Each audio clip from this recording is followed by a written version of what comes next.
Good evening and welcome to our Tuesday, August 3rd voting meeting of the Exeter Township School Board of Directors. This short voting meeting will be followed by our monthly Committee of the Whole meeting. Tonight's meeting is being live streamed and recorded. A copy of this video will be made available tomorrow afternoon along with highlights from tonight's meeting and answers to any questions that may arise. If you would please rise for the Pledge of Allegiance.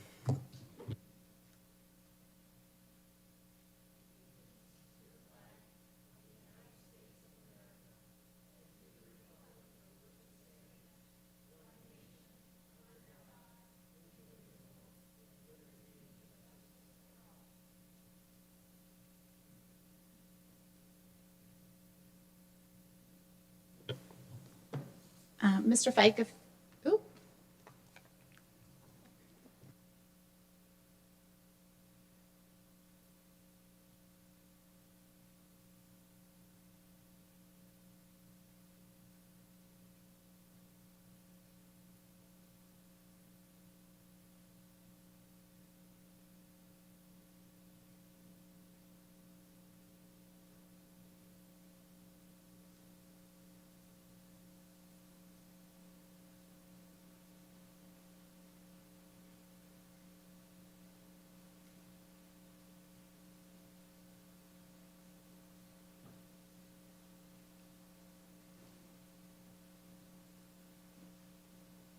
Mr. Fike, if you could please do the roll call.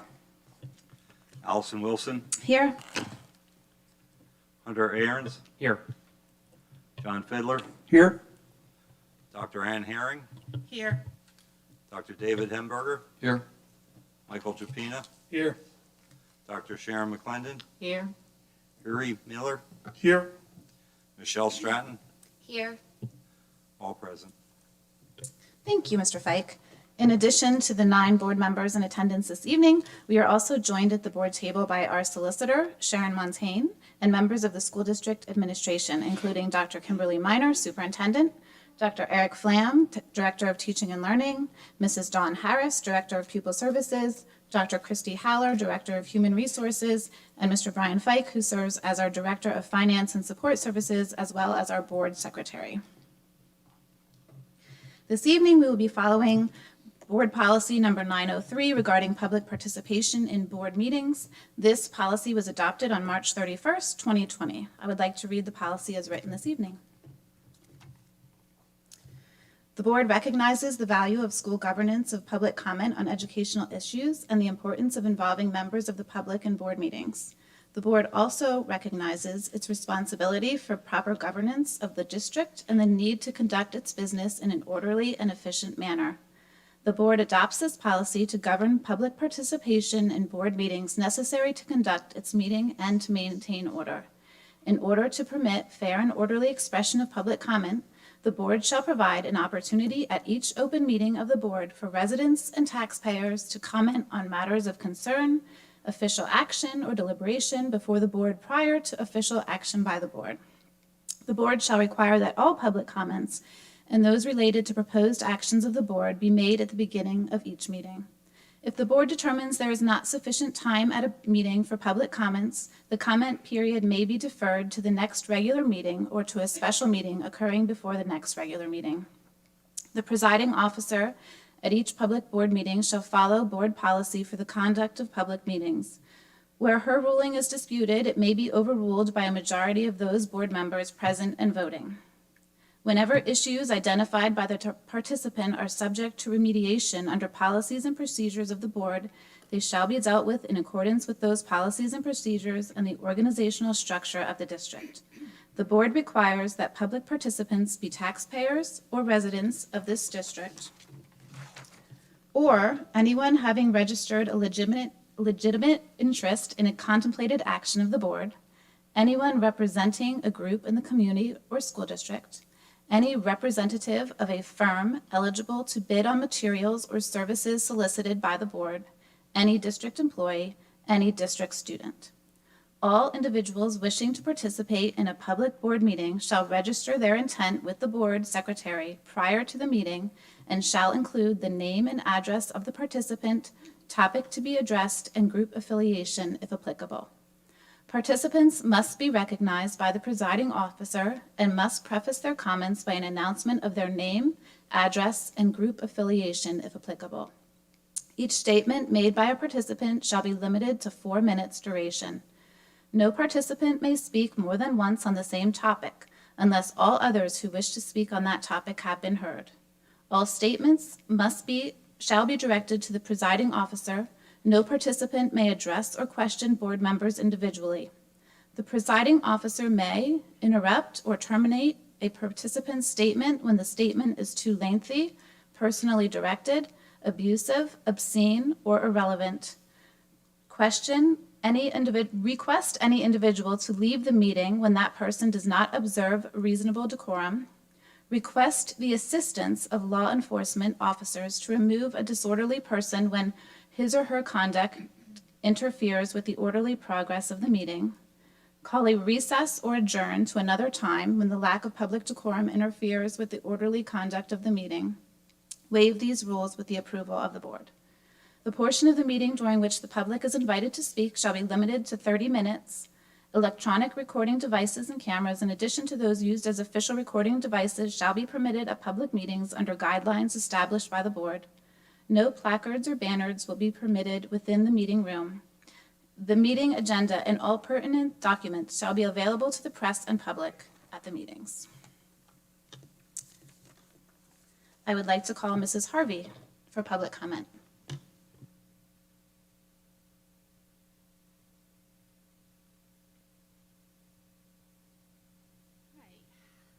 I apologize because I did not think I was going to be able to make this meeting, so I normally like to hand Mr. Hamburger a really long letter. Is the microphone on? Yeah. Someone from tech that can do that. I can talk louder. Yep. Yeah. I think I'm too short. All right. So I typically come to these meetings a little more prepared. Dr. Hamburger knows I usually like to give him a nice long sheet with a lot of bullet points, but I did not think I was attending tonight. I wanted to speak on 3 things. Try to go very quickly. The first is decorum. I have Did you been. state your address? Can you please state your address? Oh, I'm sorry. 105 Pennsylvania Avenue. Sorry, thought it was on the sheet.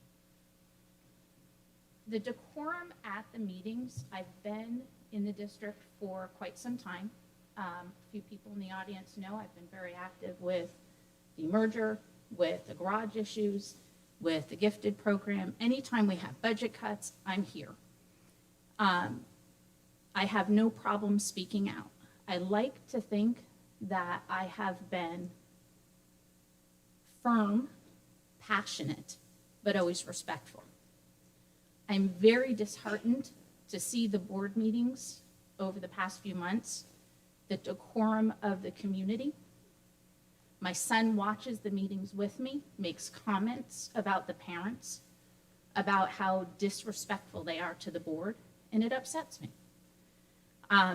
I was very vocal and probably never agreed with Mr. Quinter on anything. And yet after every single meeting, we came up to the board and I had my son shake his hand and say thank you. He was 5, 6, 7 years old. He asked me one night, "Why do you do that, Mom? You don't like him. Why do you have me go up and shake his hand?" 2 things. It's not a matter of like, I don't know him. We disagree. But he is serving on the board as a volunteer, and he deserves respect for the position he holds and the things that he does with his time and his commitment. And for that, I will always thank him. I am concerned that we have parents in our community that are forgetting you can disagree respectfully. You do not have to come to the board with vile emails. You do not have to come at the point we need a police presence at our board to keep decorum in these meetings. Now, the board knows, and there's a few people on here, Hunter was giggling because he was in high school and remembers me speaking. So I would just like to encourage the members of our parent community that children are watching how we interact with the board and the administration. We are modeling conduct for later in life, in a marriage, with your coworkers at work, and with your friends. Last time that I saw somebody scream at a coworker, they lost their job. We can disagree and do it respectfully. Somebody brought it up, and I think it was Michelle, I'm not sure. How do you weigh the decisions of the community?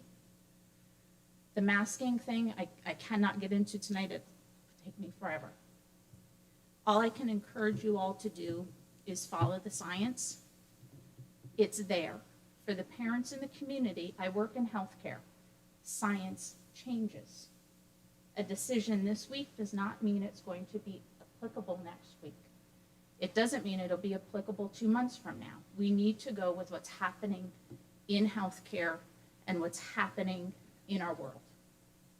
That means we might be masking for 1 month and not the next. I'm still wearing a mask every day at work. Gowned, glove, shield, and 95. Last thing real quick on equity. I know I'm running short on time. I think we're forgetting that equity is more than race. I have brought up concerns to the board about equity with the gifted program, with special needs, with how kids are being taught. It's not just about race or critical race theory. It's about equity in everything. I've brought it up when my son was one of 6 boys and gifted. And I said, where are the girls? Dr. Hemberger remembers that. It upset me greatly. That's equity. So the committee that Sharon is leading is also about making sure that equity is present for everything. All right. I know I'm over. Yes, yes. That's it. Thank you. Thank you.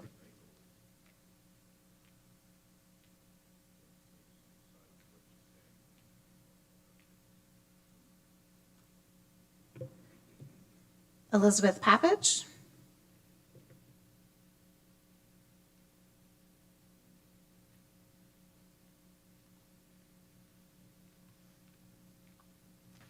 I definitely need the microphone. My name is Elizabeth Papich, and my address is 2010 Quail Hollow Drive. Thank you for allowing me to speak tonight. I wanted to also thank the board for live streaming the meetings over this past year. You've allowed more community members to participate in those meetings when they might not have felt comfortable coming in. I know that you recorded them before, but the live streaming I think has been really, really helpful. It's allowed me to watch the meetings and know what's going on in the district, even when I don't have a chance to get here. I'm here tonight to talk about the health and safety plan that was approved in July 2021. I am here to remind you that there are members of the community who want universal masking in the schools starting at the beginning of this year. One way to ensure that all children can go to school safely is including universal masking in the safety plan. Why are we waiting until cases increase to put masking in place? In July 2021, the PA Department of Education website states, given new evidence on the Delta variant, the CDC has updated the guidance for fully vaccinated people. The CDC recommends universal indoor masking for all teachers, staff, students, and visitors to K through 12 schools, regardless of vaccination status. The American Academy of Pediatrics currently recommends that all students older than 2 and all school staff should wear face masks at school unless medical or developmental conditions prohibit use. As a school board, you are entrusted with the role of ensuring that school is a safe place for everyone. My youngest child is entering 5th grade. He's not old enough to be eligible for the COVID vaccine at this time. He was virtual for the entire 2021 school year. He should be able to go to school safely this year. My oldest child is entering 9th grade. He was also virtual last year. He should be able to go to school safely. There are children in our community with health conditions that put them at risk for complications from COVID-19. They should be able to go to school safely. There are children living with vulnerable family members who should also be able to go to school safely. Their choices should not be limited to the Exeter Cyber Academy, which appears to be mostly asynchronous for K through 6, with a chance to interact with a teacher several times per week, or leave the district to pursue other private schools, cyber schools, or homeschooling. According to the safety plan, face coverings are optional for all individuals regardless of vaccination status, while Berks County COVID-19 transmission rates remain low. According to the CDC COVID data tracker that I looked at today, Berks County was in the moderate transmission range for the week of July 26th through August 1st. Is this the data that you're using to guide the pandemic task force? Will you be meeting to recommend additional strategies if we're in the moderate range again this week? Will the recommendations from the CDC be followed if we do go into that range? Will there be a dashboard that's updated daily? Will children be quarantined? Will the children who happen to get quarantined have access to virtual instruction, or will they be expected to do packets during the time that they're off of school? Are there any vaccinated elementary teachers that would volunteer to have a classroom where everyone is masked?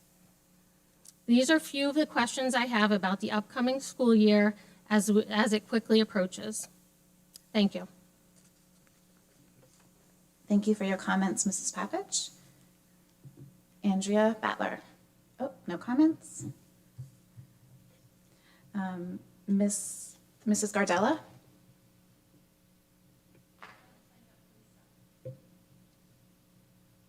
Oh, I signed it. Okay. Okay, then there's nobody further.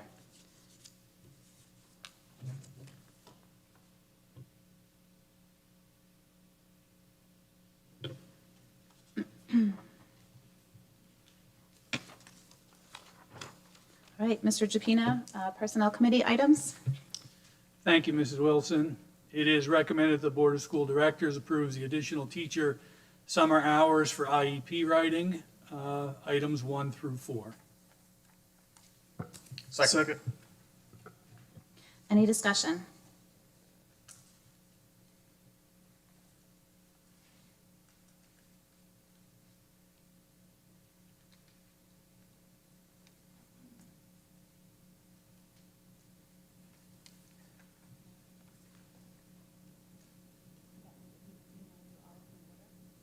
I was going to read them one by one.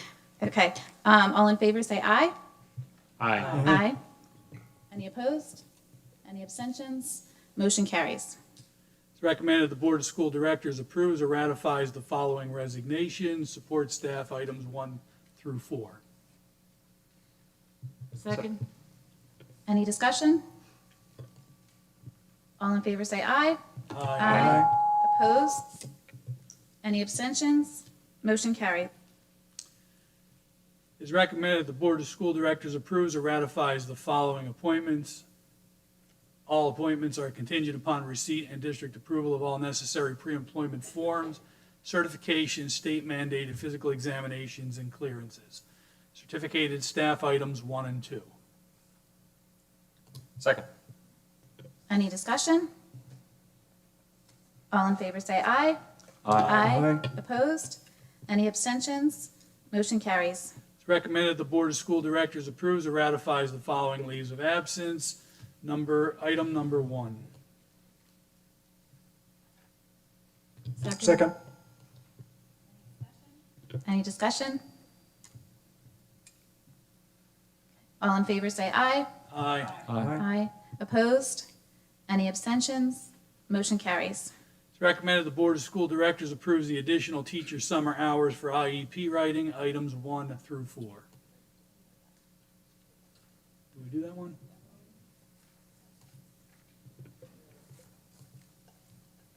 We did E, we need to go back to A. Oh, sorry. I like to work at my own pace. Thank you. My apologies. It is recommended the Board of School Directors approves or ratifies the following rescission, item number 1. Second. There's a motion and a second. Any discussion? Just a question, do we know why this is occurring? I defer to administration. That individual, it's a personnel matter that they were appointed and then they notified HR that they didn't want the appointment. So we don't have any further information on why. Okay, thank you. All in favor say aye. Aye. Opposed? Any abstentions? Motion carries. That concludes personnel. Thank you, Mr. Chapina. Mr. Aaron's, Finance, Facilities, and Audit. Do we need to gavel out the previous meeting? Oh, me too, apparently. It is recommended the Board of School Directors selects Quandl Energy Solutions as the qualified energy services contractor based on their response to the request for proposals on qualifications submitted July 30th, 2021 to conduct investment-grade audit for a guaranteed energy savings performance contract. Any discussion? Brian, can you just elaborate on this quickly and what the purpose of this is for the district? Sorry. This is part of the Losh roof replacement contract for the air conditioning /HVAC. I'm hoping it'll qualify for GISA, which is a guaranteed energy savings project, which will actually recoup your investment over anywhere from a 10 to 15-year term. But you have to do an investment grade audit. I think it's Act 72 of PA that you can run these as a guaranteed energy savings project. You have to hire an investment or a energy savings company to do an audit of utilities and come up with a guarantee that you're going to cut your cost. But this is step one. Once they come back with the audit, they'll propose a GISA contract, which is a guaranteed energy savings contract, which the board will then vote on. And we're hoping to have that back in September. If it works out the way I'm hoping it will, we will be replacing those rooftop units sometime in December, January timeframe, and at a lot less costs and no change orders. I have a question, Brian. Are there any costs associated with this action we're taking this evening? Not on this action.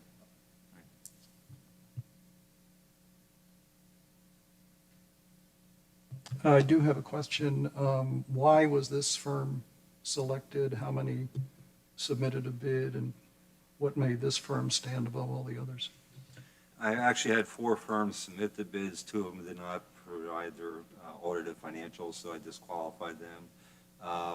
The other firm was a very good firm, but they're based out of Massachusetts with the regional office in Philadelphia. And their projects they've done in the past were mostly municipal and authorities, very few schools, where Quandl has dealt with a lot of schools in Pennsylvania. So that's why I chose to recommend Quandl. Good, thank you. All right, all in favor say aye. Aye. Opposed? Any abstentions? Motion carries. Okay. If there are no objections, I will adjourn this meeting. Hearing no objections, this meeting is adjourned.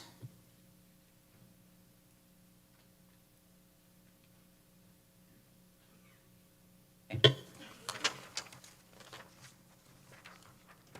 we are now going to move into our Committee of the Whole meeting for Tuesday, August 3rd, 2021.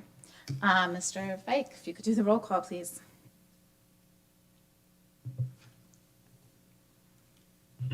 Allison Wilson, Here? Hunter Ahrens, Here. John Fidler, Here? Dr. Ann Herring, Here. Dr. David Hemberger, Here. Michael Chapina, Still here. Dr. Sharon McClendon, Here. Harry Miller, Here. Michelle Stratton, Here. all present. Thank you. Okay, we are actually going to move ahead a little bit in our agenda to number 4, the Finance, Facilities, and Audit Committee. Mr. Ahrens. Thank you, Mrs. Wilson. I'd like to introduce Pamela Shep-Menet, who is the Deputy Chief Administrative Officer for the County of Berks, and she's also the Director for Economic Development at the county. She's here to elaborate a little bit on a previous discussion we had around the LERDA, which is the Local Economic Revitalization Tax Assessment Program. This is something that we were talking about, I believe, 2 months ago now, as a way to assist economic development in the community, as an opportunity for us to realize long-term tax reduction or tax savings. So, Pam, I'll hand it over to you. I know you brought a little bit of a handout as well, which is on the screen up here, and you're more than welcome to elaborate on that. I know that we had a number of questions around previous success stories in the county, what other school districts have used them, and there's also a number of attachments that the board and members of the community can see on board docs that are on the meeting agenda as well.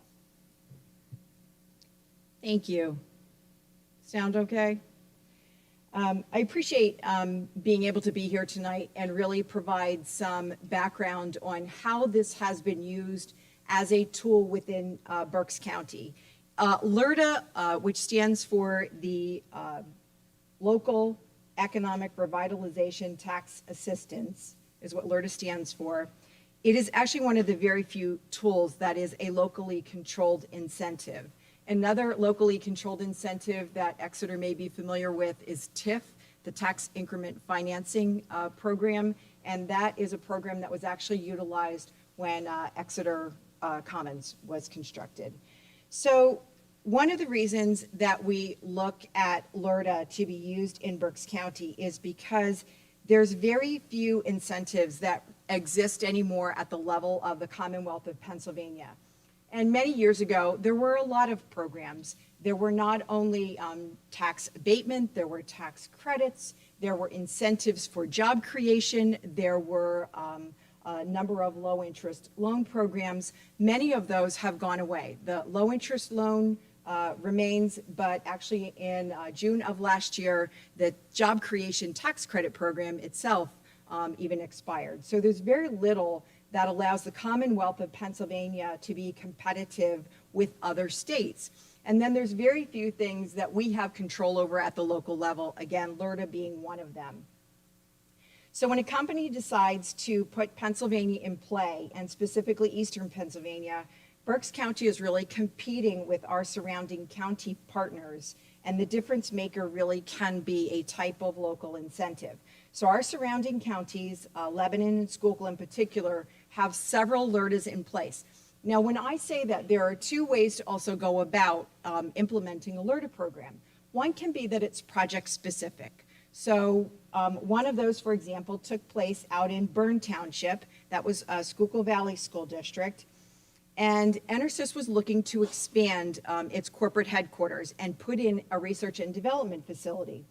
At that point in time, it was between a $12 and $14 million project. But they were also deciding on whether or not they should expand in Berks County or whether or not they would locate it at a satellite facility, because there's no manufacturing plant here for ESSER. This is just their corporate headquarters. So they had the ability to move that out of state. So in order to be as competitive as possible, LERDA was considered, and it went to Bern Township and the Schuylkill Valley School District. And as has been Berks County's practice at the county level, we have followed suit. If a municipality approved a LERDA, the county would follow suit. It has never come the other way. So in this instance, this was approved by Bern Township and Schuylkill Valley School District. Now, this had a nuance. Schuylkill Valley School District Board had several questions. We talked about job creation. We talked about the type of jobs that would be created. We talked about the partnerships that could exist between the company and even doing internships for high school students. So there were a lot of things that were talked about. One in particular came about was that the board felt that they wanted to be paid at a faster rate than what has been a traditional LERDA. A LERDA traditionally is 10%, 10 years. And so you're still paying the land value of the taxes. This is an abatement on the increased taxes, not on what already exists. So a company, an end user, a developer must continue to pay on the taxes that are already in place. So Bern Township passed a 10%, 10-year LERDA. Schuylkill Valley School District passed a 7-year LERDA. So a little bit more difficult to administer on our end, but it made the project work. And so that did move forward. The county mirrored the municipality and did 10% for 10 years. So that was an interesting one. It was project specific. It was an expansion of a local company. And when Bern Township said, well, we don't really think this is a deteriorated property, which is required by the state, you have to determine that it is a blighted, deteriorated area. It is also pertains to underutilized pieces of land. So you may look around Exeter Township and say, hey, you know, we really don't have a lot of blight here, but if there are pieces of ground that are developable and underutilized, they would be able to be considered under the LERDA program. So again, that was a project-specific one. Then we've also had in Muhlenberg Township passed a municipal-wide LERDA. So anytime that a company or commercial investment is making an accessible improvement, all they have to do is apply at the time of their building permit, and they can be considered for the tax abatement program. And that's anywhere in Muhlenberg Township. And that's also what the school district passed as well. And so again, there are two industrial buildings that went up there at Berks 61 and Berks 222. Berks 61, I'm proud to say, was a company that I worked with recruiting to Berks County. We were in a competitive position with our neighboring counties and also with the state of New Jersey. But this company wanted an East Coast location and came to Berks County. They looked at it at an existing building. It wasn't going to quite work for them. I said, hey, I know you didn't want to build, but could you take a look at this site because I think this would work for your company. It was an $80 million investment in Muhlenberg Township. It'll create about 130 jobs. It did not make it through the pandemic, but the asset exists, and it was sold to another plastics company. They're moving in there. They're moving forward with all of their plans. Muhlenberg realized an $80 million investment in the community. That was Berks 61. And then at Berks 222, we have another two industrial buildings that are created, one of which is being looked at right now by an existing Berks company who has an expansion need. So the reason I bring this up is because it really is about having the most competitive piece possible and what it can mean to your community when you can attract that type of investment. So maybe I should take a pause there and ask if you have any questions. I can really go down a rabbit trail with this. I've been at this a long time. Mrs. Minute, I do have just a couple of questions. First of all, congratulations to Michael on being drafted by the Arizona Cardinals. I wish him the best of Thank luck you. in his NFL career. Thank you. And I suspect you'll be spending a lot of time pushing LERDAs in Arizona. Please don't. But I just had a couple of questions. I mean, you know, one of my concerns in Exeter is that I don't see a coordinated economic development effort occurring. And I know that over the last several years, we've really, there's sort of fits and starts around rezoning certain areas of the township to make it more viable for this type of economic development. So I'm concerned about sort of approving something that doesn't really go anywhere because there's not really an effort. I don't know if that's really the case or not. Maybe Mr. Ahrens, as our township liaison, has a perspective on that. But I'm just, you know, does this jumpstart economic development, or does this have to be done in conjunction with a thriving township that has a sort of a plan for economic development? No, it doesn't. So something has developed in Exeter in the past few years, and I sat on the Exeter Economic Development Advisory Council and worked with the township to say, hey, how do we become more business friendly? How do we attract companies to consider Exeter? And there were very few opportunities at the time because there was very little developable land available in Exeter for commercial and industrial purposes. That has changed over the past few years. You actually now have some sites in Exeter Township that are able to be developed because there is a willing seller. And I will tell you that I had a company, the sites I showed them was in Exeter Township. You know, a little bit of concern about access, a little bit of concern about, oh, I really got to do a lot in order to develop this site. And we knew that we were in competition with my colleagues in Lancaster and in Lehigh. So again, we're always wanting to put our best foot forward. And this is the type of company that comes into a community because they want to locate in communities that look like them in the Midwest. They are a family-owned company. They want to go into communities that would be welcoming. They want to go into communities where they can establish a relationship. And so I tried very hard to get them to continue to consider this particular site. Now, we lost out on it. I'm not going to say to you that it's only for tax purposes that we lost out on it. There are a number of factors that are involved. But in order to put the best foot forward, having a LERDA in play or able to be considered does go a long way to the competitiveness. And that actually has nothing to do with whether Exeter Township is a thriving community or not. You have to go where the sites are located. But I will also tell you, we are very cautious to not bring companies into communities that don't want them. So you have to be a welcoming community. I will say that Muhlenberg Township's a very good example. They have a municipal-wide LERDA. Muhlenberg Township lets it be known that they are open for business. And that is the type of attitude and the atmosphere that you want to bring a company to, whether it's a thriving municipality, whether they have a plan or not. It's kind of a long answer, sorry about that. No, thank you. I mean, it's a complicated topic. So when somebody invests in a property, where they have the benefit of a LERDA, do they then have the ability to go back and get a reassessment? I mean, because I'm sort of questioning how much, when we look at the tax abatement with the TIF, how much income did we defer? Mm-hmm. And then, so you're sort of like trying to balance, maybe there's more of a payoff in the back end.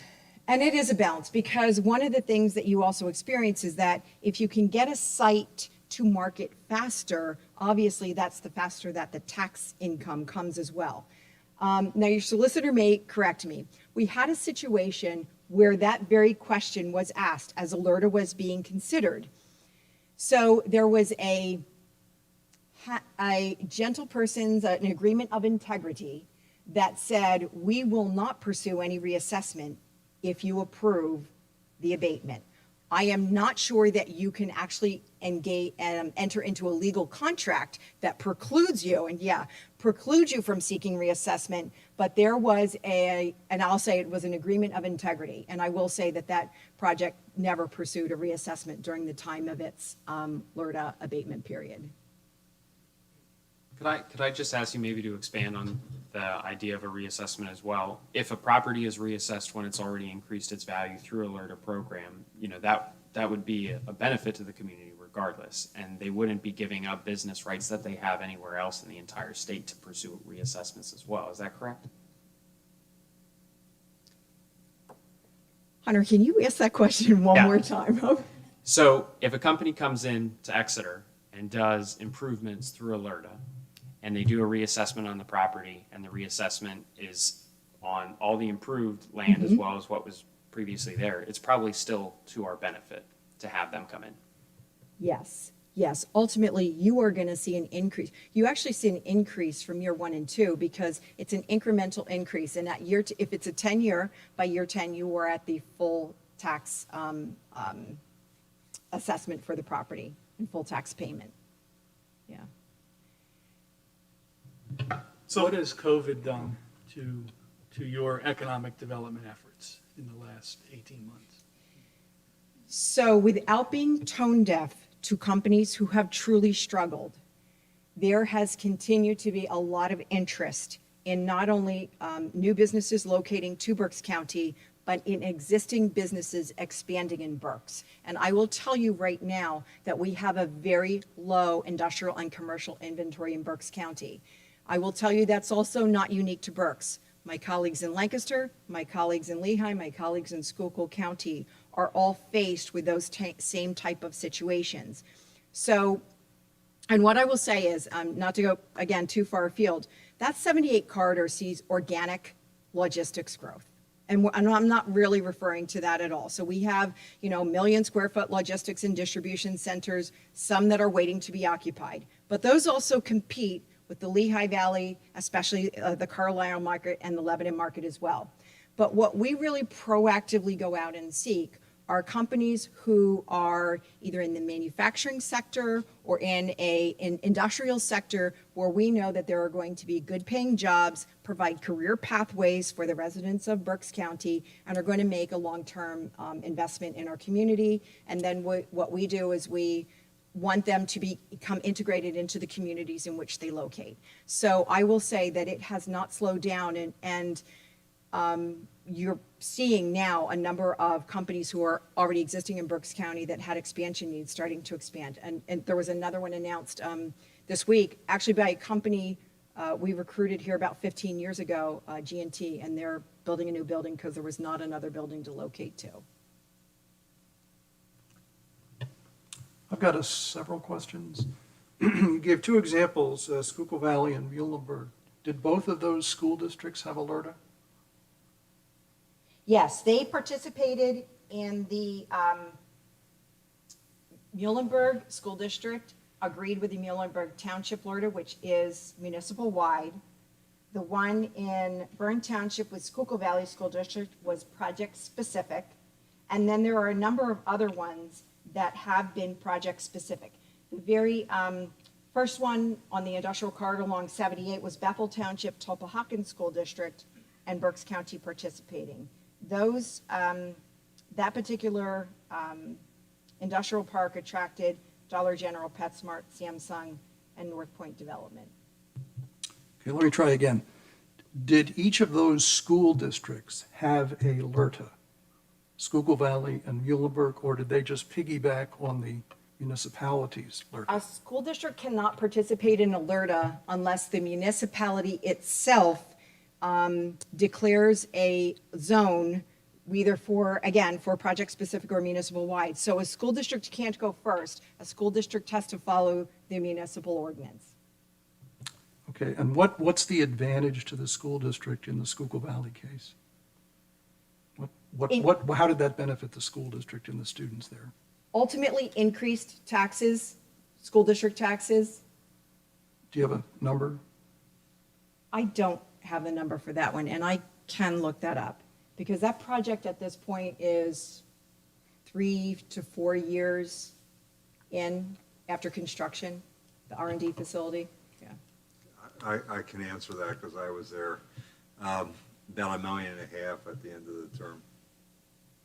I think a 7-year term, and I pushed for the 7-year. I'm sorry about that, but my feeling is 3 years for construction, then it gets assessed, and then 7 years. It's still 10-year time period, but you'll see the full increase in 10 years, but 7 years for the reassessment. Okay, thanks. And what about Muhlenberg? What's been the benefit to the school district? Again, the fact that we've attracted projects there that as they're increasing, the incremental increase in assessment does go to the school district at the same time as it goes to the other taxing bodies. And do you have a So dollar? essentially what you see is 10% increase per year. Those projects probably received their certificate of occupancy within the past year. So at this point in time, it would be a 10% increment above the first year, even if they've gotten to that point of the first tax bill. I'm not sure that they have. Okay. I guess the part of this that I've been struggling with is if we don't adopt a LERTA or form a LERTA, whatever the verb is, don't we still benefit from the townships bringing in of businesses or business improvements? So the biggest portion of your tax bill are your school district taxes. So if a school district doesn't participate, the incentive for the municipality or for that particular location just isn't quite as high. Because if we abate the municipal taxes and the county taxes, it's just a much smaller incentive for the company. Yeah, if you're not abating the school district as well as the municipal and county, it's much smaller. Are there any other municipalities in Berks County that have approved the LERDA and then their school district has not followed? Yes. In Bethel Township, for Berks Park 78, Tulpehocken School District participated in that LERDA. When Central Logistics Park requested the LERDA, Bethel Township approved it, Tulpehocken School District did not, and the County of Berks followed the township. The county of Berks will typically follow the desires of the municipality. Tulpehocken School District did not participate in that LERDA. So how much did that school district lose by not participating? They didn't lose. Your taxes don't go away. You still receive your taxes. So in that instance, the only taxes that were abated were the municipality and the county, not the school district. So now I'm back to where I was 2 minutes ago. I still don't see the advantage to the school. If you say the Tulpehocken School District didn't lose anything, then why participate? The only thing I'll say about central logistics, it's taken a lot longer in order to get end users there than it may have if it had had greater participation in the incentive.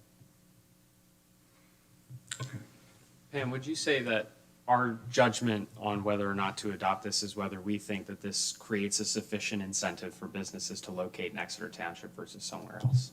And that's your decision, yeah. If you want to participate in, Mr. Dupina, you said, is Exeter a thriving community? I mean, it's the desire of every community to expand its tax base in the best way possible for its residents, and that takes a lot of different forms. So if as a community it's determined that this would work for you and that it helps to make your community more attractive and ultimately create jobs, create career pathways for your students, create a community network of businesses, then that's a decision that you need to make individually, yeah. Pam, you've been doing this for a while. What is Exeter's reputation? Exeter Townships, are we a business-friendly community based on your review of all of these projects?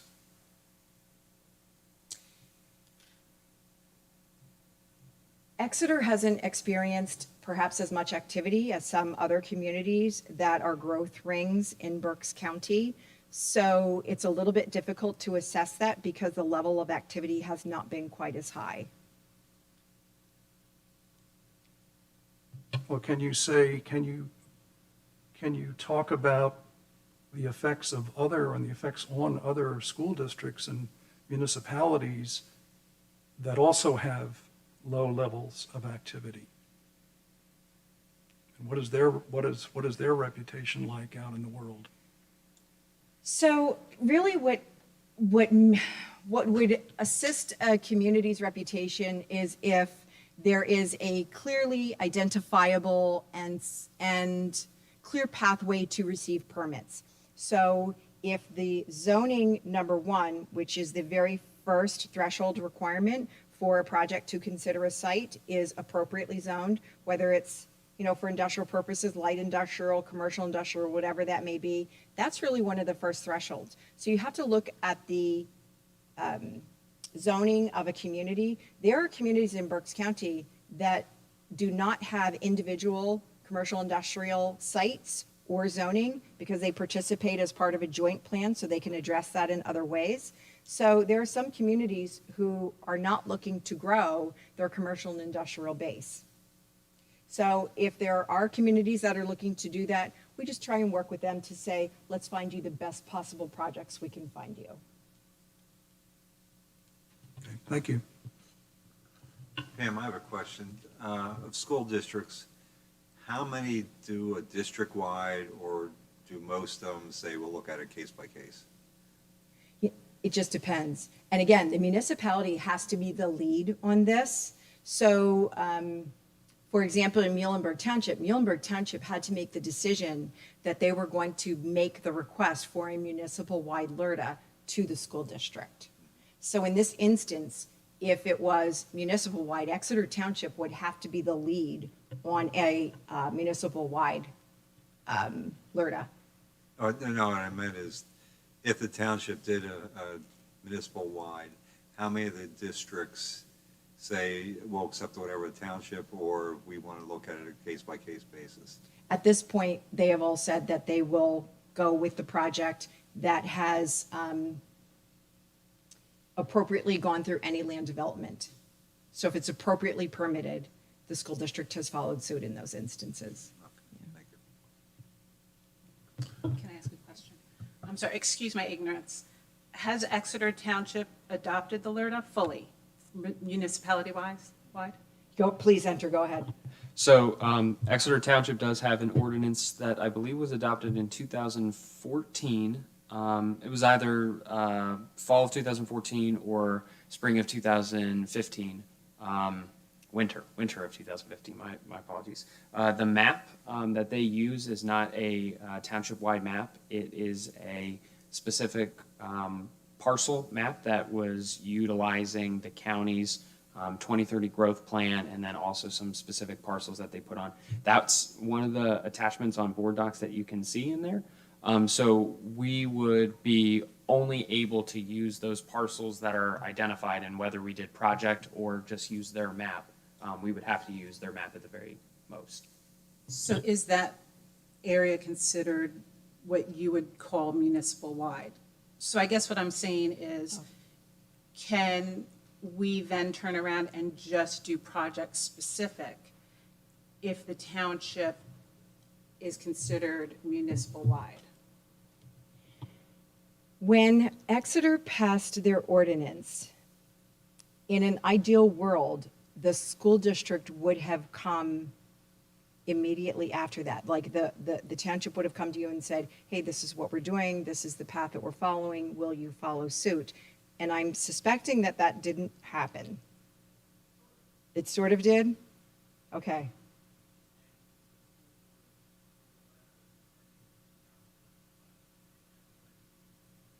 Okay. Okay.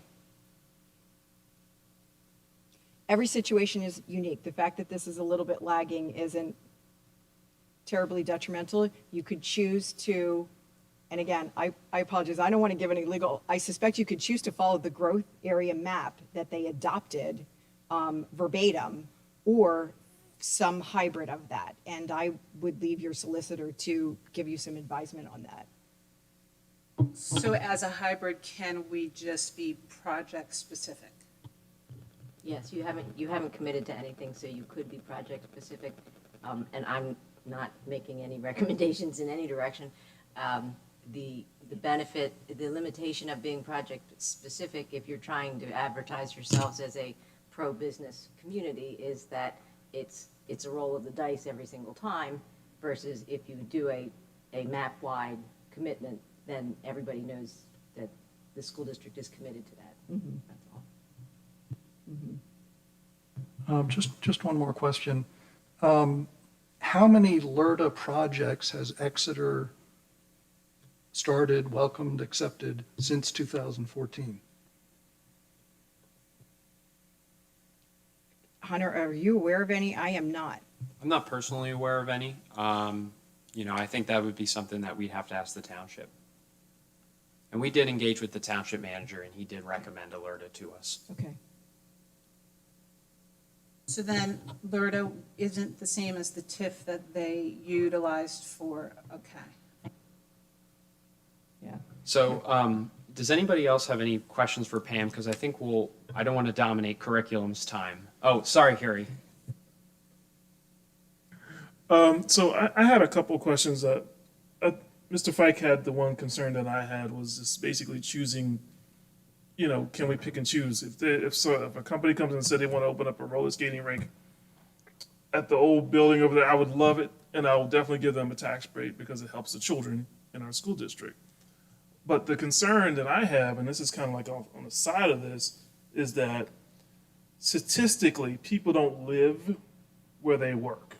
Like they might live in Berks County, but they might work in Montgomery County, or they might live in and somewhere else, but they don't live in that area. My concern is, since we don't really have enough housing base here of housing available, wouldn't we be kind of helping the other townships that have more housing available, that they can buy a house? If we build a building here that has, let's say it provides 500 employees. We don't have 500 homes for which to provide for the people in Exeter Township, but maybe Muhlenberg might have, or maybe Pottsville, or whatever it may be. And so it kind of does it really help us, or does it help their tax base?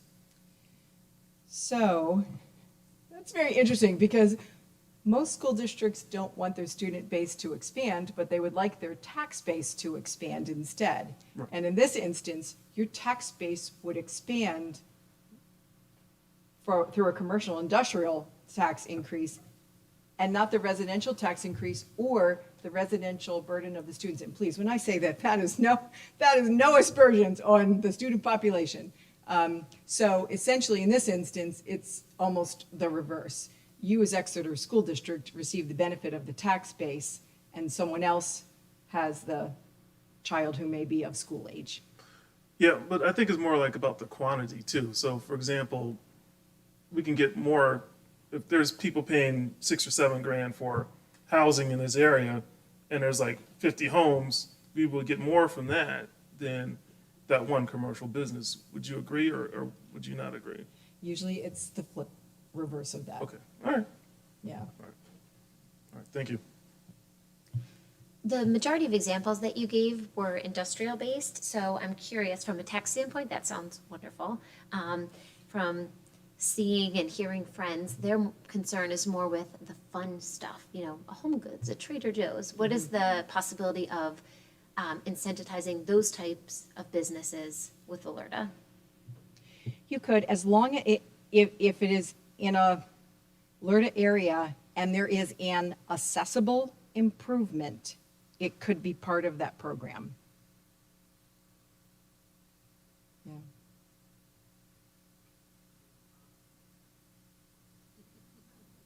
I've been asked to bring a Wegman here for 16 years. I'm still working on it.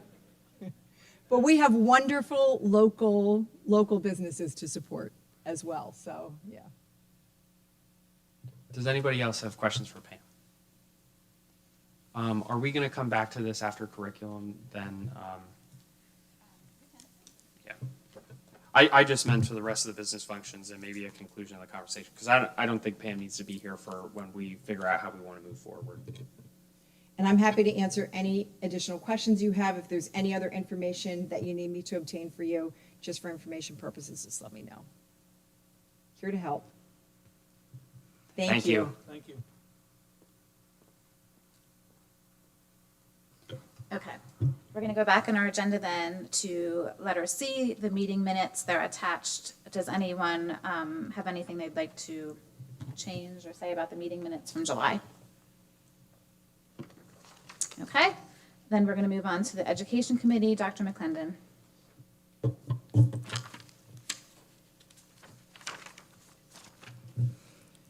Okay, so there's just one item for the Education Committee, and it will be recommended that the Board of School Directors approve the senior high school, junior high school, Reichton, and K through 4 elementary school handbooks, and each of those school level handbooks are attached.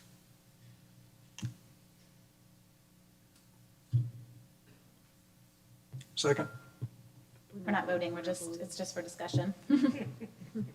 Could we have, I was specifically interested if we could just get a summary of the changes in the senior high school and junior high school handbooks. And has anything been added in here to talk about any type of bullying or recrimination towards students who are wearing masks?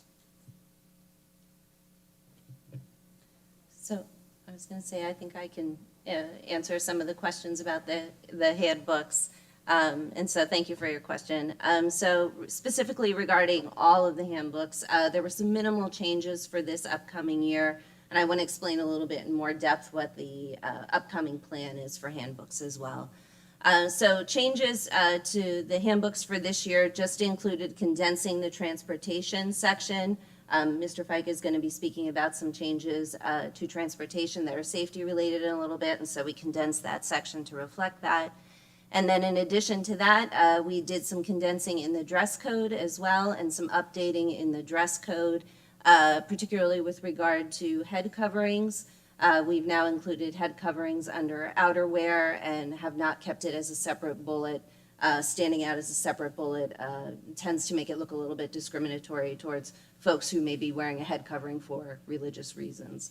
So those are the major updates to the handbook at this time, but The bigger conversation about handbooks is, as we've been doing our work in examining processes and procedures here in the district, we have really taken a look at how our governing documents align with each other. So meaning our policies, our administrative regulations, and our handbooks.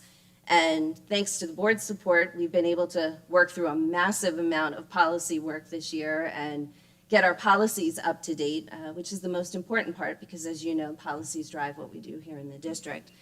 And then the next step is to update our administrative regulations, which are the procedures that all administrators follow in the district to ensure that all the policies are being followed. And then after that comes the work of the handbook, right, which is really a reflection of how we're communicating with students and with families about how we are putting into practice our policies and our administrative regulations. And so what we envision doing this year, particularly with the addition of some of the members to our new administrative team, is to really dive into the handbooks and not just do revisions, but really come up with a whole new document that is unified and reflects the current practices of the district. Mrs. Harris, could you talk about masks that's used and whether any changes have been made to reflect that, or if our current language will cover it? Our current language will cover it. We don't have anything specific in there about mask wearing or bullying related to mask wearing, but we have very extensive policy on bullying and harassment within the district, and so that covers that. Would that also extend to vaccination status? Mm-hmm. Extends to any sort of discriminatory behavior. I just had a couple of comments about the handbooks. I had a chance to skim through, a couple of the handbooks today. It's pretty extensive trying to get through the entire, documents. But, some of my impressions are consistent with some of the things I've seen in the past, and it's a little bit of a concern of mine that I just want to express. I see too many instances of procedures and protocol established in the handbook that are not consistent with existing school board policy. Even some language and specific information that's pulled out of the policy manual that's actually completely out of date from what we currently have in our district board policy. And let's be clear on this. I mean, the board policy is what we follow. It's there is no option for the administration in a building to circumvent board policy or to design their rules and regulations that are contrary or are insufficient relative to what we have in policy. So I'm going to again encourage and thank you, Dawn, for your excellent work on this, and I applaud your vision because I think it's really necessary. We really need to get a handle on making sure that what's in the handbook is consistent with policy, because if we do have a conflict and there is an issue, it could become somewhat problematic, particularly if someone's following the handbook and it's inconsistent again with what the real rules are. And that's happened way too many times and for too many years. So let's make that a priority, I hope, in the work that you're doing. And I get the sense in knowing you and what you do with policy, I know that this is something you'll help the administration to kind of work through. And I do appreciate the work and the emphasis on making those kind of necessary improvements. Absolutely. It sounds like we're all on the same page about that. Dave, do you have a sense of how widespread these disparities are? I mean, are we talking about one here and one there? Are we talking about 100 here and 100 over there? Well, every time there's a reference, John, to let's say, a procedure, so many times there's a correlating school district policy. And I didn't go back and read and cross-examine every single line in the handbook with every single item in policy, but I can tell you the ones I did look at were inconsistent and inadequate. I probably saw about 5 or 6 in my review that sort of stood out to me, and this was a very cursory examination. What I would suggest really is, the smartest thing I think to do is to hyperlink, the policies in the handbook so that when we do make changes in our policy, they're automatically reflected in the handbook. That's the easiest thing. And then you don't have to worry about every year updating your policy manual to make sure that it's consistent with the school board policy, your handbook, Right. to make sure it's consistent with the school district policy. So I mean, I think it's a very doable project, but you really have to pay attention to it. And so much of what's in there is actually rooted in legislation and policy and things that go well beyond the school's ability to kind of make their own arbitrary rules. Right, thanks. Dawn, do you see yourselves being able to do this between now and, school starts on the 30th, right? No, this is going to be a project that's going to take us the next school year to work through in terms of developing a handbook that actually reflects our practices and our beliefs about students. So it's going to require an administrative team getting together over a series of moments to be able to discuss philosophy, develop basically a whole new handbook that is reflective of the supports and services that we're trying to provide students in the district. So this will be ongoing work throughout next school year.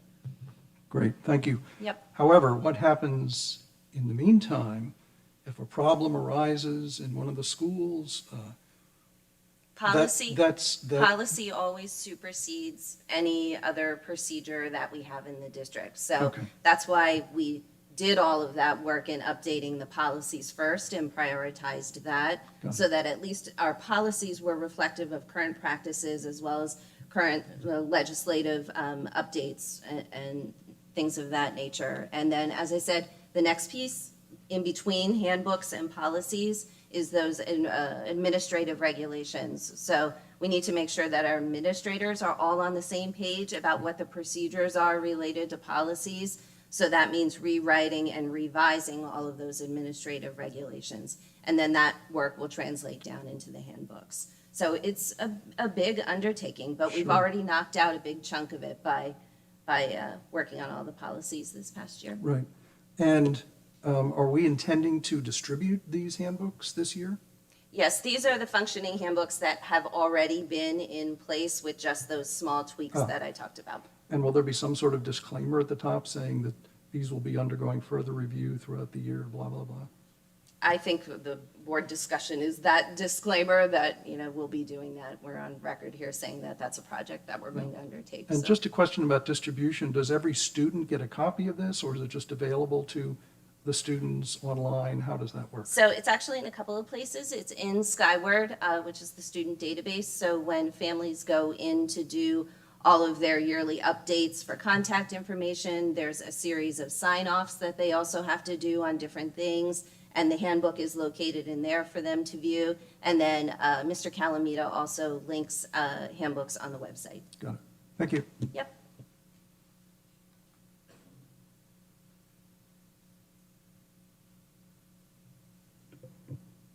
Okay.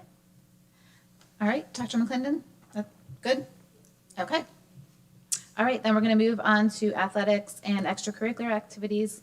Dr. Herring. Thank you. It will be recommended that the Board of School Directors approves the establishment of high school girls wrestling in July 2021, self-funded for a 3-year period, 2021 to 2024. The Board of School Directors authorizes administration to complete the necessary steps, including registration with the PIAA to establish the teams and work with the booster group who will provide all funding for the teams. The Board of School Directors also authorizes administration to pursue a cooperative agreement for girls wrestling with the Antietam School District. Now, with that said, Mr. Legaff cannot be here tonight. Dr. Minor, did you want me to read the 3-page proposal, or can I just give a synopsis? You can give us a synopsis. That would be fine, Dr. Herring. Thank you. Will that proposal be shared with the board? Because I believe I'm the only one that received it. Yes, we can attach it to the minutes. Thank you. Okay. Girls wrestling is the fastest growing sport in the United States. Right now, girls wrestling is not a PIAA sport, but the hope would be that it would be recognized at the state level in the next few years with all the interest of schools. We have interest from 5 girls so far in our wrestling program. Our girl wrestlers would compete in invitational girls tournaments on weekends, approximately 4 to 6. They would follow all of the PIAA requirements such as age, eligibility, etc. The movement has started in Berks County with the sanctioning of a girls wrestling program in both Brandywine and Governor Mifflin school districts. On the collegiate level, women's wrestling has also seen explosive growth and was recently granted NCAA emerging sports status.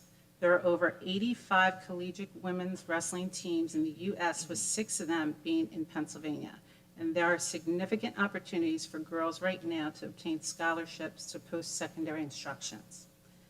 With Mr. Noglath not here tonight, if anybody has any questions, I will gladly take them and have them for him so he can answer them at the next board meeting. I have a question. About how many other, do we know how many other high school teams in the county are going to have similar programs so they have competition? Sorry, right now it's Brandywine and Governor Mifflin, I believe. Girls are allowed to wrestle with the boys, Yes, the correct? girls are wrestling with the boys at their level. Okay. So once this starts, it will just be the girls wrestling the girls. So yeah. And we have 5 girls right now, I believe, that are participating. And with just 2 other schools having a program like this, are we going to be competing against out-of-county schools? That's a good question. I asked Tom about that, and I believe that with the 2 I mentioned, we're just in our area, but when they go to the, what's the term I'm looking for? I'm sorry, the tournaments, that it'll be open more to other schools and there'll be more availability. And as somebody whose butt was handed to him a number of times by his sisters growing up, I'm excited to hear about the program. But I do have some questions because when we started athletic committee, when I chaired it several years ago, I had sort of a rule when we were coming into doing a program like this, and it started with the 3-year period. And there were 3 outcomes that we were looking for continuation of a program, because typically if it gets through that 3-year period, then we move on to funding it with coaches and travel and those kinds of things. So the 3 things were parent involvement. The parents needed to be involved in boosters and coaching, and we needed to see growth in parent involvement. We also needed to ensure that they could continually self-fund themselves over that, not only that 3-year period, but that they had a mechanism in place to continue fundraising once they got into, if they were approved as a sanctioned sport. And as you know, all of our sports programs undergo an annual audit by the PIAA, so it's a pretty significant and intense audit that they have to go through. The other thing is growth in the number of participants. So, you know, if we get through 3 years and find out that we still have 6 girls, that's not gonna, you know, that doesn't project success for the program. So I don't know if that document has this in here, but I think it would be helpful for us to understand how they're going to build and grow, the program, within the community. Great comments, and I agree. So with what we have now, the boosters is for the boosters for the boys is going to fund it for the first 3 years. And they've been established for a long time, and it's a big program, the boys program. So I believe they'll have success with that, but that's a good question, absolutely, especially if, like you said, after 3 years, we have 5 kids still in it. So that I'll definitely address that with Tom. Thank you. And does the recommendation come with a single coaching position or no coaching position or 2? Could you kind of elaborate on that? So they're going to be using the boys' coaches, and I believe there are 3 of them. So at this point, other than going to tournaments that are only for girls, it doesn't sound like there would be additional expense on the district other than probably materials or uniforms or something So, along those so I lines. asked him about that, and he did say that you're talking transportation uniforms, official supplies, and tournament fees. Because I had talked to him about what is the game plan after the boosters are done after 3 years. And he had said that it could be approximately 22,000 that we would have to budget in. And that's a high number, he said, after the 3 years of the boosters paying for it. Now, again, I just got the numbers today, so we can drill him at the next meeting to confirm that. Yeah, I would want to understand that cost. I think that, well, if I wouldn't, if I wouldn't be supportive of girls wrestling, my sister might kill me when I get home. So, you know, I think that there are plenty of young ladies who are definitely interested in competing in this way, and it would surprise me if we wouldn't have more than 3. I think I want to find out some more about the breakdown of that $22,000, if that's annual or if that's longer than that. But it seems like we should move this forward and get additional information. And we would be able to determine as well from the Exeter Mat Club what their expenses are for these 3 years before it would even come to us. Right? Yeah.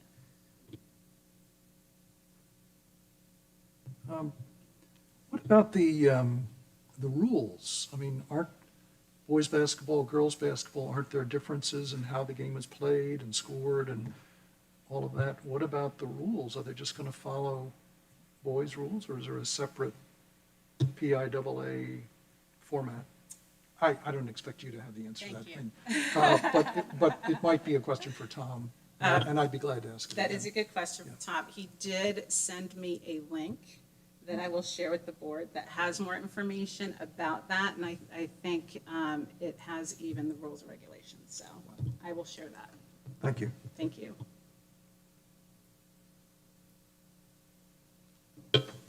Okay, thank you, Dr. Herring. And we are going to go back then to Finance, Facilities, and Audit. Mr. Aarons. Okay, thank you, Mrs. Wilson. So the first thing that I do want to talk about is the LERDA and try and get some direction from the board. And before I do that, I had 2 things. The first one is trying to just clarify where the administration stands on this. And Brian, you and I talked about this at some length, and I was just wondering if you could kind of elaborate based on the most recent proposal that I kind of had drafted together, if that was something that the administration is supportive of. I'm not against the LERDA. I think you have to have some type of employment growth in with it. You know, I look at it as LERDA as a way to increase our tax base without hitting the residential. So I'd rather see growth in the commercial and industrial taxes, and that will, you know, drop some of the taxes or the increases that we'd have to do for residential. Because right now our majority of taxes are based on residential property, and we have a lot of vacant land that could turn into commercial down the road. You know, and when I look at the county or township map, I look at the landfill, and if that ever closes, all that land down there is going to be, you know, quickly developed and worth a lot of money, which the assessments will bring in higher taxes for us. Not higher taxes, but more taxes. So I'm an opponent against 10 years. You know, I was at Schuylkill Valley, I pushed it down to 7. You know, and I hate the word. She kept on using abatement. It's not an abatement because you're basically keeping the same tax. You're just phasing in the new assessment over a period of time. So you know, if you're getting $300,000 of taxes now on that, you know, 30 or 40 acre property, you'll still always get that. If they put in $30 million of improvements, it ends up being a $20 million property, and we are at, you know, 600,000 or 700,000. You're going to get that from the 300 to 700,000 increase over a 7-year period. So you'll start seeing that the day they take occupancy for 7 years on that. And when I mentioned to her that it's really a 10-year project, because once they approve it, they have to get it built. It doesn't get assessed until they get occupied. Usually that's a 3-year cycle on a commercial property. So in 3 years, it gets reassessed at the higher amount, and then that's when the increments start going over the 7-year period. So I'm not against the LERDA, I just don't like going out. I'd prefer even lesser time, but most companies, if you're competing against other municipalities or other areas, they'll take a 7, but if you say a 5 or a 4, and someone else says they'll give them a 10, it's a big difference in their pocket. And yes, commercials can reassess at any time. You can't stop them from reassessing. But the one thing is, it will not go below what the just the land assessment was before. So it'll still be an increase in tax base for the district. So to answer your question, I am not against it. I just think we should have, applications are accepted if there's, X number of full-time equivalent jobs and a minimum investment that they're going to put out. Because the existing property owners or commercial businesses can then apply for that same LERDA if they're going to expand. And I don't think we should just give them a tax brace for expansion unless they're creating more jobs or putting a substantial amount into it. So, does that answer your question, Hunter? Sort of. I had drafted a proposal that I sent to the board, and that was attached on board docs, and that included a $75,000 improvement amount using the township's map. I think adjusting it to 7 years, like Brian had suggested, as well as 5 full-time equivalent positions, is a reasonable position. And is that the one that the administration would look at favorably? Speaking for myself, yes.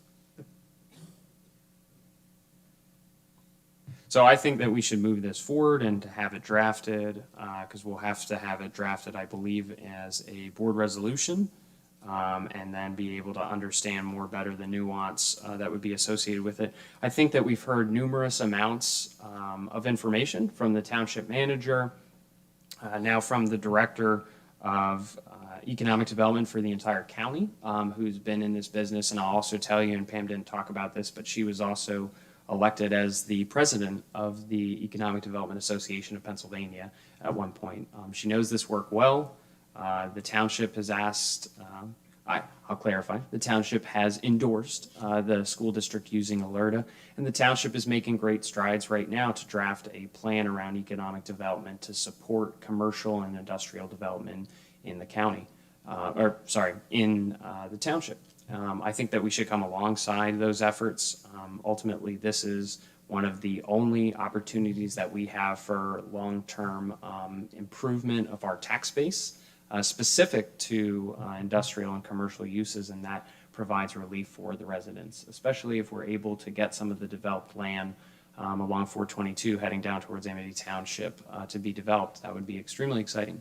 And I know that Brian and I had talked about several times just kind of hypothesizing about what might happen if the landfill closes as well, and how that property might also become very interesting for developers. So I think that this is a long-term solution. We shouldn't expect that we're going to find a silver bullet to solve all of our financial problems, but this is a tool that would be useful in our ability to succeed for both our students and also respecting the community. And I think that we should all look at it favorably.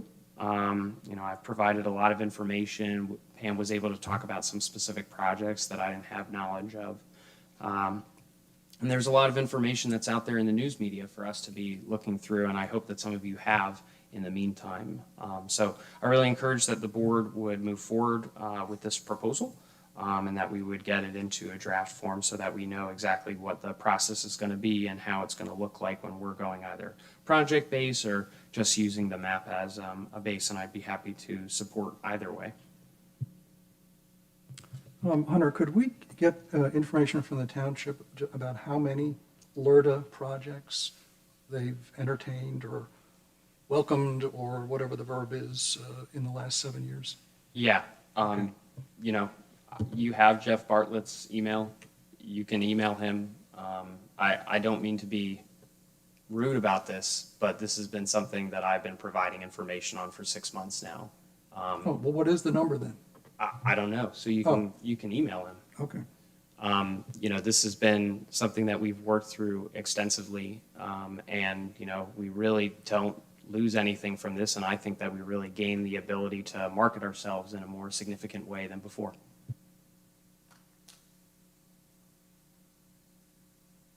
Hunter, I want to thank you for all the time and effort you put into all the information you provided to the board. I also noticed that some of that information that is, with the board attachments includes a policy from, I think, a school district. Is it Lancaster School District?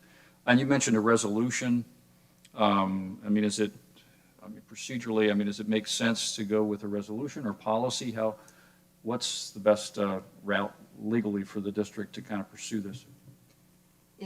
Once the board determines what type of direction it wants to go, whether map-based or project-based, I would recommend that you do a resolution.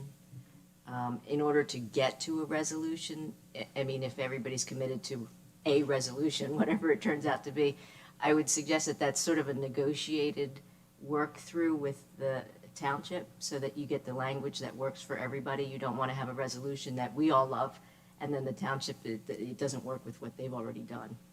So I think if you're going to go in that direction, some discussions have to take place with the township before you put the resolution up for a vote. Right. Does policy have any place in this? Does a resolution lead to a policy, or doesn't the district need a policy to pursue this? And policies are a little more enduring. They actually go as a sort of memorial document and a resolution sort of loses its presence, When it's done, Yeah, right? when it's done. You don't need a policy. I think some districts like having a policy because it gives more permanent direction to a board, and a board may create a policy and say, this is our business-friendly model, and this is our policy. So that guides future boards in sort of the flavor or the direction that they want their future resolutions to go. If you don't have that policy, as you do not right now, I don't believe, you are having these discussions. Are we business friendly? What's our priority? Is it residential, maintenance, or is it growing the business community? The policy helps to cement that direction. Thank you. I'd also like to amplify something Hunter was saying, and I think the intent of this is to take the pressure off of the residential taxpayer. And I think that's kind of lost in all the conversation we've had here today, is that, the burden on the local taxpayer goes up every single year, and without a strong tax base or an economic presence from industry and corporation to kind of provide those kind of taxes, it continues to fall on the taxpayer. So I think this would be something that would be very popular for the people who continue to have that obligation of paying taxes every year, and some relief to this community. Also, I look at an area like Spring Township. Spring Township has 27,000 residents. We're, I think, second to Spring Township. We're about 24, 25, let's say. You look at the difference in these two townships in terms of economic development and presence of corporations and industry and professional parks and that sort of thing. It's astounding, the difference. And we need a way to bring this into our district and to kind of bring that presence into our district in a way that's going to benefit us economically, I believe. So I'm fully supportive of the LERDA, and anything we can do to stimulate that type of growth in the district, I think is a win-win for us.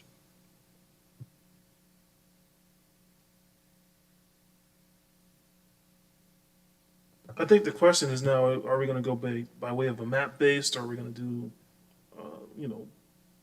company by company, or what's our decision on that?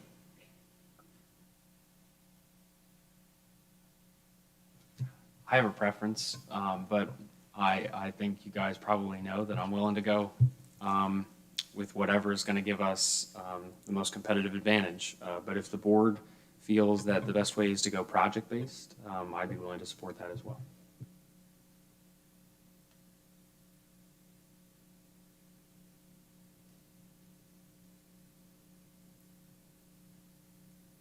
Do we need to make our decision before the next meeting, or how is that going to work?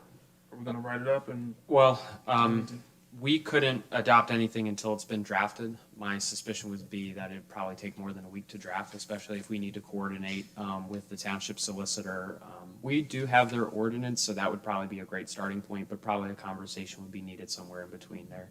So, if the board said, in principle, we're agreeing with the idea, let's draft a resolution and get to the specifics of what that looks like, or a policy to get to the specifics of what that looks like. I think that would be the best way forward. I think that this is good for the community, so as much as I would really like to finish this, because I feel like there's enough information, if the board wants to wait another month, so be it.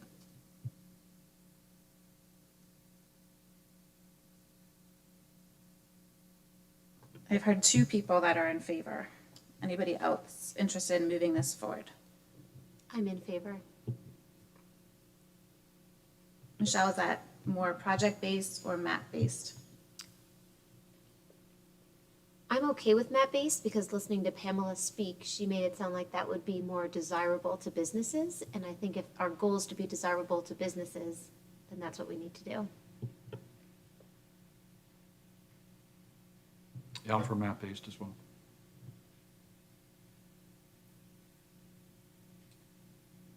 Are we gonna do 5, 7, or 10?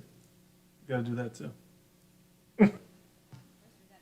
You've got 3 people that have said, let's move it forward. So So, Mrs. Wilson, can I ask a question that's probably going to require the attorney's involvement?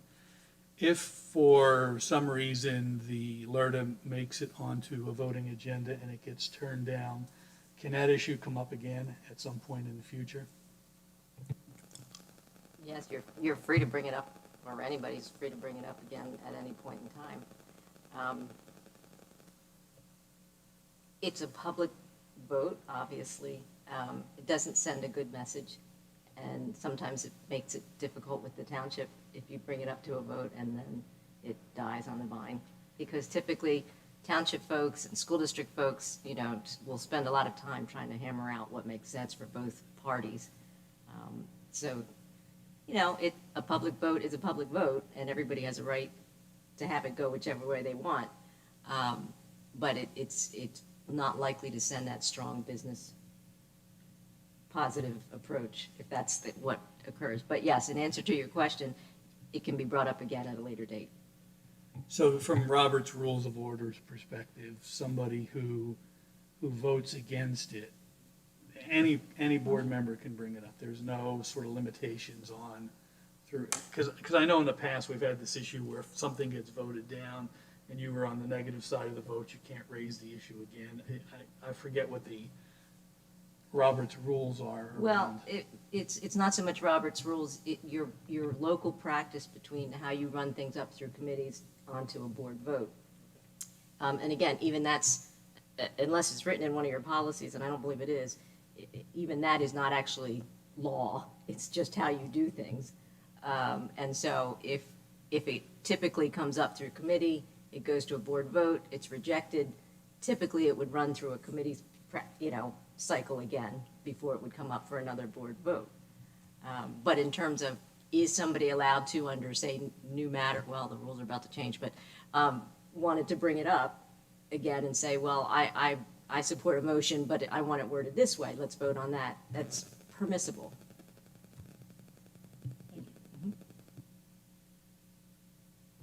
If, Hunter, if we push towards a project specific and then take it to the township, can they shoot that down?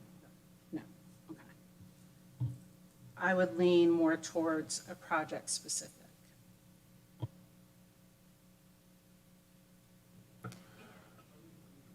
Qualification of my answer. We wouldn't be able to approve any project that the township doesn't include on their map. So if, this is going to be such an arbitrary example, but if the farmland right across from Farming Ridge was sold and it's not on the map, we couldn't approve a project for there. Not suggesting that anything has been remotely even proposed like that. It's just an example.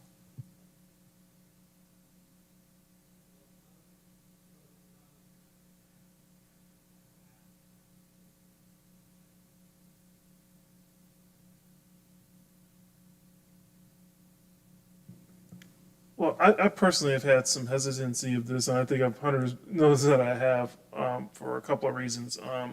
But my thing is, I do support, without a doubt, having more businesses in this area. We need them. We need to have, you know, areas for our kids to be able to play and do things, and I'd love to see that.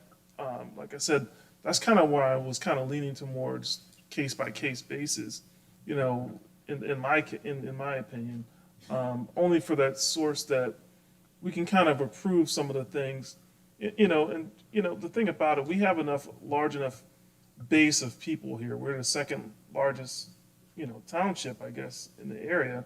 I mean, in terms of population, if a business wants to come here, they're going to get a good share of business, and people come from other areas to come to our area. So I think we should definitely use that as the base of this, not necessarily because of taxes in certain ways, but because of where we are and who we are as a township. But I think the other part of it, like I was saying, is I think definitely if we can try to promote some businesses, that'll be great. I'm kind of more towards case by case that, you know, that Dr. Herring was going for. And also at the same time, you know, I kind of agree with Mr. Gepino on this, is that we don't really have this surge going on right now in our township of businesses that are like, you know, running towards it, or even our township itself has any desire of really kind of that growth. So it's kind of, you know, it's, okay, I'll vote for it, but are we really going to be any effectiveness for it? You see what I mean? That's kind of how I think about it.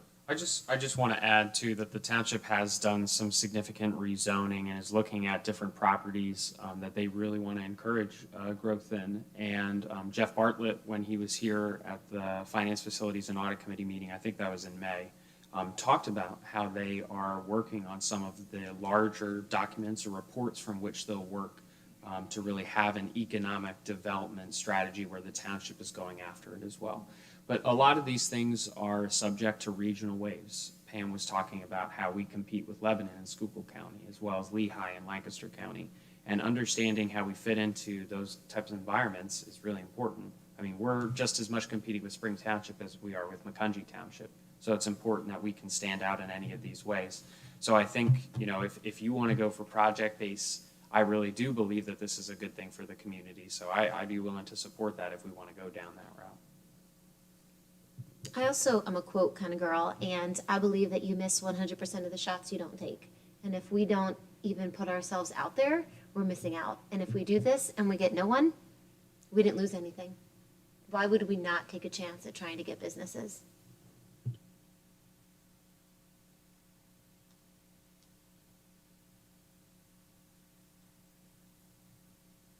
We do have enough votes to move it forward if we went with project-based. So could I suggest at the end of the evening, because I think that's how this works, so definitely correct me if I'm wrong. At the end of the evening, we would seek to give endorsement for our solicitor and the administration to draft a LERDA with a $75,000 minimum investment, 5 full-time equivalent jobs, a 7-year schedule, and a case-by-case basis using the township's pre-approved map. Okay. Hunter, where did you just come up with those numbers that you just said? That was the letter that I sent to the board. And Okay, it's is attached that on your board docs. personal beliefs? Yes. Okay, I would be more, I would be more inclined to ask Mr. Fike to come up with his recommendations so that it is actually coming from our administration. So I might have misheard Brian when he said that he would be supportive of that earlier, but, you know, he was supportive of that earlier.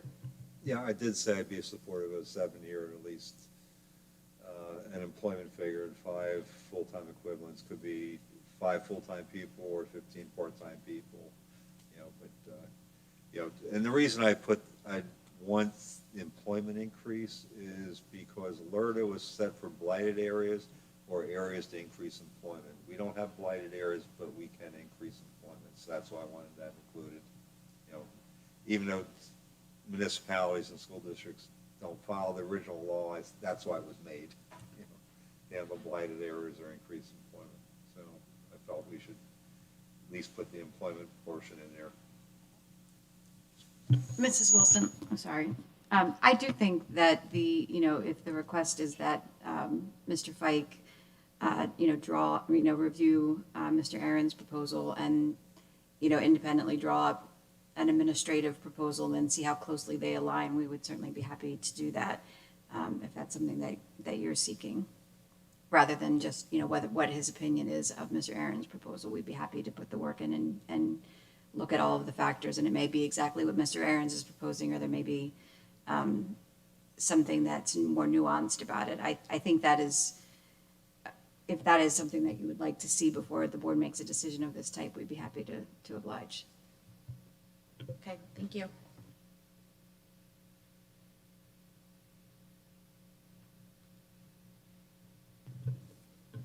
Okay. Jen, you have been waiting so long. I am so sorry that you had to endure that conversation about economic development and whatnot. But I am excited for this conversation about ParentSquare, and I'm sure that you will bring us all up. Well, it was fascinating, so. So obviously, as I've come on to, into my role as your new communications specialist in April, one of the things that I've tasked myself with is to figure out what we can do better. And one of the things that I think that I'm hearing from parents, teachers, community members, most of you guys are parents. Most of us have communication that comes from coaches, APT presidents, us, the board. We just have communication that comes from us from all different levels. The one thing that I would love to do is to centralize our communication, and ParentSquare does that. Do you mind going to the next slide? Awesome. So this is just kind of a overall survey and assessment of where we get stuff through this district. We get calls, we get emails, we get push notifications via the Exeter app, we get texts, we still get some good old-fashioned flyers, letters, mail, website, app headlines, district social media, and there's plenty of us who are on non-district run social media groups as well. There's also a lot of teachers have taken upon themselves to adopt different types of software, such as Class Dojo, Remind, so there's just all these different ways to get messages within the community. So do you mind going to the next slide, Joe? Thanks. That's what it looks like. That's our communication map, so to speak. And then go to the next slide one more time. I'm going to keep this nice and brief. So the one thing that's really nice is that with ParentSquare, it will still send you text, phone, or email, but it will also live in an app that you'll have on your phone that if you miss it, you don't feel like answering your phone, you don't feel like opening your email at the end of the day, you can open up your app and you can find exactly what was sent to you that day, as well as what was sent to you earlier. So you can go to the next slide one more time. It just centralizes all of this information. It's just a lovely tool for not only parents, but also administrators, teachers. We can give access to APT presidents, coaches. There's anybody, we can even give it to student leaders and that sort of thing. Just access to communicate with a certain segment of our population. And you can go to the last slide, please. Additionally, there's a lot of other built-in benefits of this system. It'll still give us emergency notifications, so in case we have a weather delay or whatever, we're still going to get that information out there. But it also will have a district calendar. How many people, are like, where's the district calendar? What's going on? In addition to that, it'll be tied in with signups, RSVPs, plus a reminder. Like if you sign up for a conference with one of your teachers or whatever, you can go ahead and right then and there say, like, I want to be sent a reminder about this conference, in another month. You can ask for volunteers. No more sign-up genius. How great would that be? You can ask if you're a teacher and you're running low on supplies in your classroom, you need to ask for tissues or markers, or you have a special project coming up, you can ask for supplies. I was having a conversation. I've been briefly talking to different teachers, parents, even guidance counselors. I was talking to Andrea Fries the other day, and she would like to do like a financial aid workshop. And she's like, oh, I could have the RSVPs to find out if people are going to attend or if I should just move it online. You can send district forms, permission slips, and they can be signed and sent right back to you. If we decide to add on an additional feature, which is $1 per student, and this can be implemented for just a short amount of time or a longer amount of time, it's $1 extra per student. You can collect student activity feeds, field trips, yearbooks, APT events right within the app. You can do surveys and polls, and it'll also send out attendance and lunch balance notifications. And I was talking to Dawn today. This will also have some health screening tools, including COVID related tools in case we need them. So I promise to keep it short. I have a question for you, Jen. Yes. My question is, so if we purchase this, are we going to get emails from the district, text messages? I mean, is it all going to still go out there, or are we just going to see what's on the app? Can we just sign up just for the app? Yes. This is the thing that's great, is that the app actually delivers the messages to you in the frequency you want, in the language you want, and in the way that you want. So if you are a parent who just wants to receive, and the thing that's so nice about that is, for me, sending out messages right now, I'm like, okay, well, this is really important, so I'm going to hit you with everything. As opposed to, you might just be like, well, I'm not looking at my email today, I'm on vacation, but I would definitely look at a text. Or if you're just not interested, you can just go and it's very like social media like. So it's almost like having a Facebook account for our district, just within the app. And the other thing that's nice too is that it's wonderful for parents who do not speak English as their first language. They can reply to anything in their native language and it'll translate. Well, I just want to applaud that Yeah. function. That's a really important deal, especially as our community becomes more diverse, and I want to extend my thanks for working on that. My question is, I know that we've, I think, done different communication formats in the past where the intention was that this is going to be the central clearinghouse. So Yeah. why is, and I appreciate that you're the communications director, and it's a little bit of a different intensity coming from you because this is your department, basically. Right. Is this going to be it? Yes. The intent, if this is adopted, would be to ask all teachers, all coaches, all APT presidents, student leaders to move to this particular program and this particular platform, and to say the other ones, you can still send out, progress reports to Skyward, but this would be how you communicate. Especially because the parent has the ability to, if they are still an email person, they can still, they're still going to get email. They're going to sign up to say, I want email, but it's in the app just in case. So like for all of us, like I see Ann all the time on Facebook answering questions, which you're so lovely at doing. She could basically say, it's in the app. Everything's in the app. So the one exception that I would think, and correct me if I'm wrong, are grades and different pieces like Right. that on Skyward. But There other is than a that, secure, there is actually a secure delivery where we could integrate that if we decided to do so at a later date, but I've asked for that to be taken off of the package at this time. Because I think our teachers are doing a fine job with sending things out through Skyward. And this would be an annual amount of $16,400. There is a one-time fee on there of about $1,000 or $1,500. I think it was $1,500. That was just for setup this year. So after this year, I think it comes out to about $4 a student.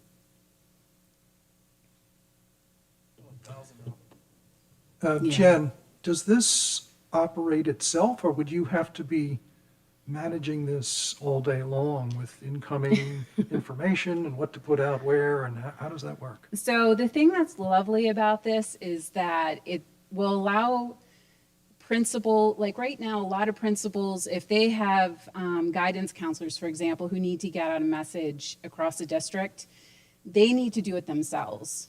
This would actually allow everybody would be set up with different permissions of people that they could contact. And they would be able to actually initiate the conversation. And the thing that's lovely is if they had questions, if somebody had questions, they could directly contact them rather than, most of these emails come back to like Tom Campbell, and then he has to forward them on to like the guidance department. Thank you. I don't have the quote in front of me, but I'm curious, is this for an unlimited number of users? Because when you're talking about all these people, that's a lot of people, right? So it is based on $4 per student, and then we are allowed to have a certain number of people above that, such as, like I asked about, including all school board members, childcare providers, alternate childcare providers, daycare providers, and yes, that is included. It is not unlimited, though. They do say if you get if you're adding like another 1,000 people into the package, you'd probably be looking at an additional cost.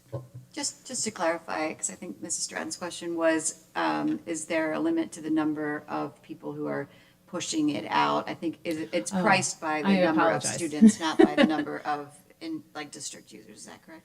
So you're No, pricing no. per student, right? Not per No, teacher. and the Yeah. thing that's really nice is that, for example, if we have teachers who are really don't want to share their, they don't want to text one another, they don't want to email one another. If I just want to have a quick conversation like, hey, do you want to go ahead and have lunch?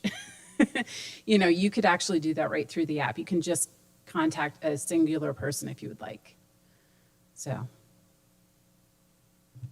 anyone that you have permission to contact, I should say.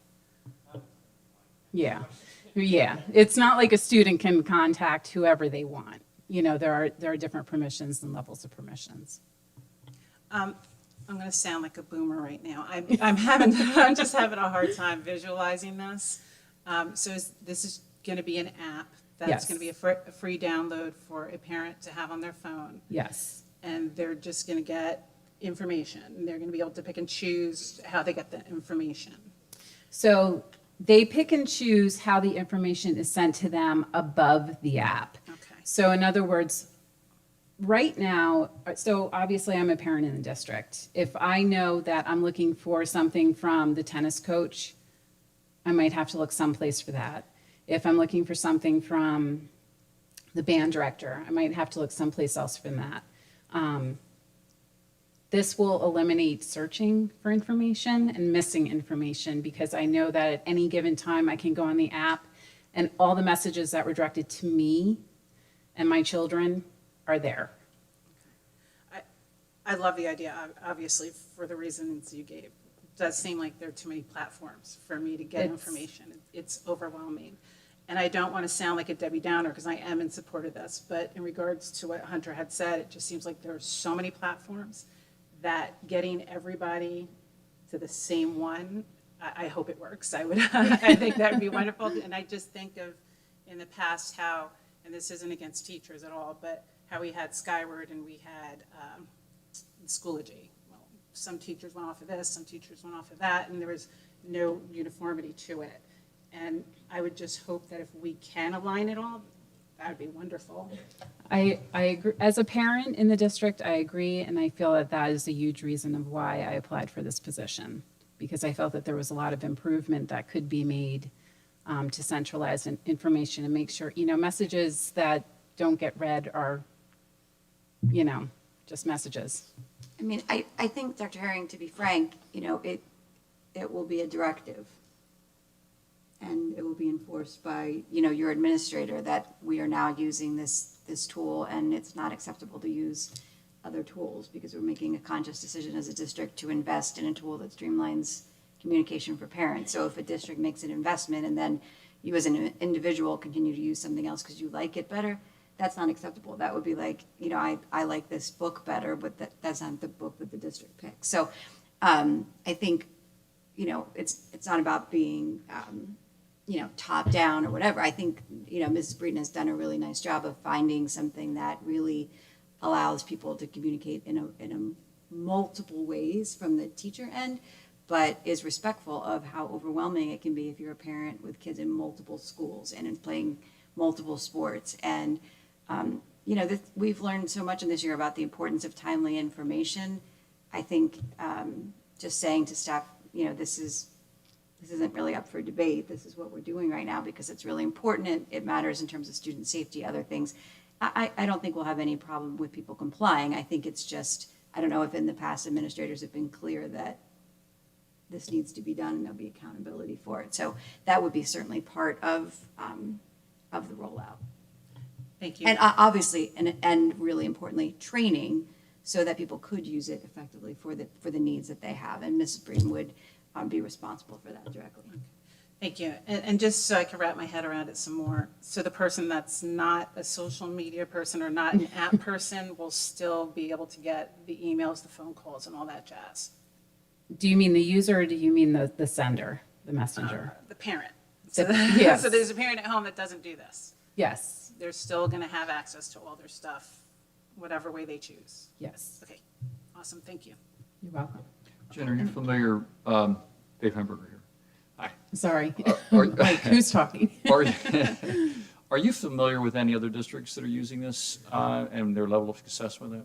So prior to actually beginning this job, I started to network with a large segment of communication professionals throughout the nation and asked them specifically what was the best tool. And this was overwhelmingly recommended. Any of our neighboring districts No. jump in yet? Okay. No. I do I know love being a pioneer. there's some private schools in the area, like Kimberton Waldorf uses this tool, so it is being used in that way. But as far as Berks County, I do not think so. I just downloaded the app on my phone and it's 4.6 out of 5. And the reviews are, some are very good. One says too cumbersome, but the other ones, everything else is excellent, excellent. It works, my favorite. Why didn't we have this before the pandemic? So there's some pretty good ones here. So yeah, it's a pretty good app. I think that, you know, just to kind of add to the conversation, again, I'll keep it nice and short, but, you know, there's a lot of parents who just spend the night looking on Facebook. My hope is that we would make the content engaging and, you know, something that they would want to open after they open their Facebook app. Just see what was going on in school. I like that you said you're a pioneer. We need more leaders and less followers. And this sounds like it's a great tool for the parents, definitely from that perspective, to have all that information together. What would you say from a teacher standpoint? Teachers that already are overwhelmed, I would assume, or I hope that you think that this is going to help them, but can you maybe elaborate on that and adding possibly another thing for them? Or hopefully this is just another way for them to communicate the things that they already are. I think that a lot of teachers will really appreciate this because it is something that they can do either from an app or a desktop, one or the other. It's very easy to use. I know that a lot of you have not been privy to see what our current email system looks like, but it's extremely clunky. That's the best way to put it. It's not very user friendly. There's, you know, you can do, this is as simple as composing an email. It's super, super simple. So I don't think that there's going to be any teacher kickback. I certainly wouldn't pick a tool that would be hard, you know, or I wouldn't pick a tool that wouldn't be widely embraced. Do we have any information on how many families might not be able to access this? The actual app? Like have a cell phone? Is that a thing anymore? With our current app, when I was discussing, you know, our Blackboard, with our app that's currently done through Blackboard, they said that we had a good number of downloads. And I said, well, what are the analytics on the people that actually use our current app? And those are pretty abysmal. I even forgot that I had the app. I was like, oh, I have that. So I do think that we'll have wide adoption of it. I'm sure that there are going to be some families that have full phones or just don't want to add another app. But in that case, they are still getting, the app is really there as kind of like the catch-all container. Like, oh my gosh, I missed what was going on today. Or I forgot, when is that field trip? I can just go back to the app rather than digging through my email. Is this going to replace Parent Link for the phone calls home? Yes. And if you don't want to get phone calls, with the exception of emergencies, you won't get them any longer.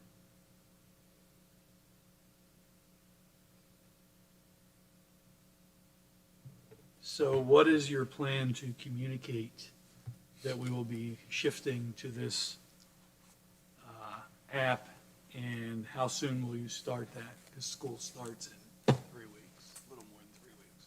Well, my understanding is you guys need to approve that first, correct?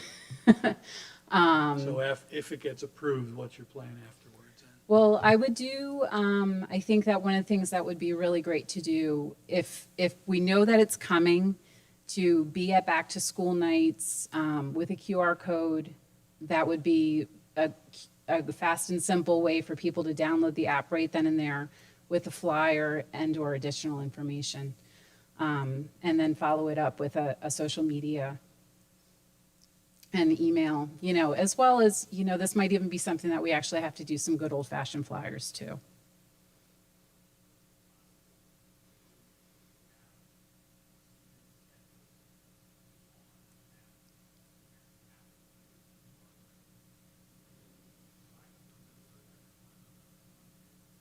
Every time I've ever gone to any of those nights, it's like, oh, I gotta find their schedule. I gotta find their schedule. And if you do it that way, I think you catch a lot more fish that way. You don't need to respond to me.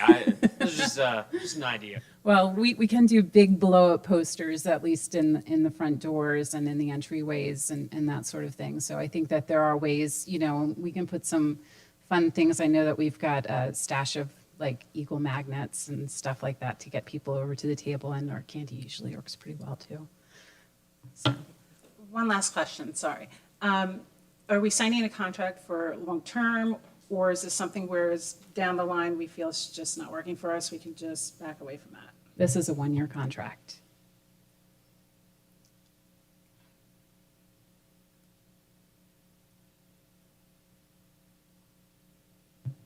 Do we have any sense that in year 2, I mean, we're not getting the 50% off deal for the first year and then we get whacked with, you know, an increase? It's just, No, so you're basically trying it, you know, sort of testing it for a year? Prior to approaching ParentSquare to find out if it was affordable or not, I did, you know, ask these other colleagues throughout the nation what their price was, and it was the same as what we were given. In year 2, year 3, year 4, is that? Mm-hmm. I mean, I could go back if we decide that we want to do a multi-year contract and see if they would give us a discount, but. I would like to just weigh in on this. I really feel like a lot of ed tech companies really push multi-year contracts with school districts, and they promise, you know, tremendous discounts if you do them. They're not in the business to lose money. They promise that these tremendous discounts because they know that by year 3, you're going to be tired of their product. There's going to be a better product, and then you end up either having to pay for both or live with something that is an outdated product. So I really think in general, and this applies to all kinds of things that we use as a district, that you save money in the long run by not having these multi-year contracts, because you do get locked into products that are not good or obsolete. And over the course of time, even though you get an upfront discount, you pay for that. I mean, it's like free apps that in 10 days start charging you money and more money. So I'm not nearly as concerned about the price of the app going up in the second year as I am about the number of times districts get on the hook because they want a good deal in this budget and they end up with a worthless product in year 3, 4, and 5. So on the whole, I would really like to see us move away from multi-year contracts with any kind of tech provider for that reason. This would be one of those cases. So forget I said that. Other questions? Okay. Thank you, Jen. you. Brian, can you do the ESSER grant update and the It's- alternate bus stop change in procedure without me introducing that? I'm gonna do the ESSER grant update. Go and ahead, Kim. Brian can do the alternate bus stop. Brian and Sweet. Ben. So why don't we do the bus stop first? All right, I'll have Ben come up and speak, but one of the things we're looking at is trying to streamline things, and during this past year, I was getting very upset that we didn't have, what would I say, current bus rosters, and a lot of the problem is because we have a lot of leniency on switching runs, and people be able to change daily. Most districts in this county, we have the most lenient. There's one district that has no changes of bus stops. It's either the home or nothing. I would like to at least see that any changes of bus stops, we get 3 days notification. You know, our alternative stops for children had no real rules, and I talked to Ben on this, and we came up with I think a livable plan. It's going to limit the number of alternative stops, but it also will make our kids safe. We'll also know who's on the bus at any one day. We'll have current bus rosters, and we will have the ability to have emergency changes, but anything outside of emergency, we're going to require at least a 3-day notice. But Ben, if you can come up and speak to this, please.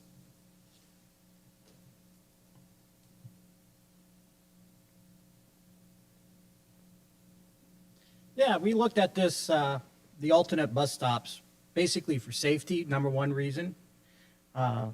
District has been very fortunate not to have a very serious bus accident, but several years ago, we did have an accident. You know, a car went through a stop sign and hit the bus. With the alternate stops, we've had children that had up to 6 different bus stops, most of them 3, 4. Even this summer, during the talent program, we've had difficulty because there is several children that have 4 different bus stops. They don't know what bus to put the child on. It's a safety issue. So we explored, I sent out a survey to the school districts in Berks County. Again, he was referred to Wilson. You can only go home. That's it. No exceptions. 6 different school districts answered the survey. 5 of them, you can have 1 bus stop in the morning, 1 bus stop in the afternoon, can be different, but it must be consistent. And that's best practices, so that's what I would propose to do, follow what the local school districts do. For safety, we'll know who's on the bus at any given time. So in case of an accident, we can pull an accurate roster. We don't have to guess, well, is this kid riding this bus today or that bus? It's also for the drivers. They get to know the kids then much better than if the kid's rotating around the bus, from different bus to different bus. So it is basically for safety reasons. And also now with COVID, we are limiting our students to 48 students per bus. So if a kid has 4, 6 bus stops, we must keep a seat open on every single bus for that student.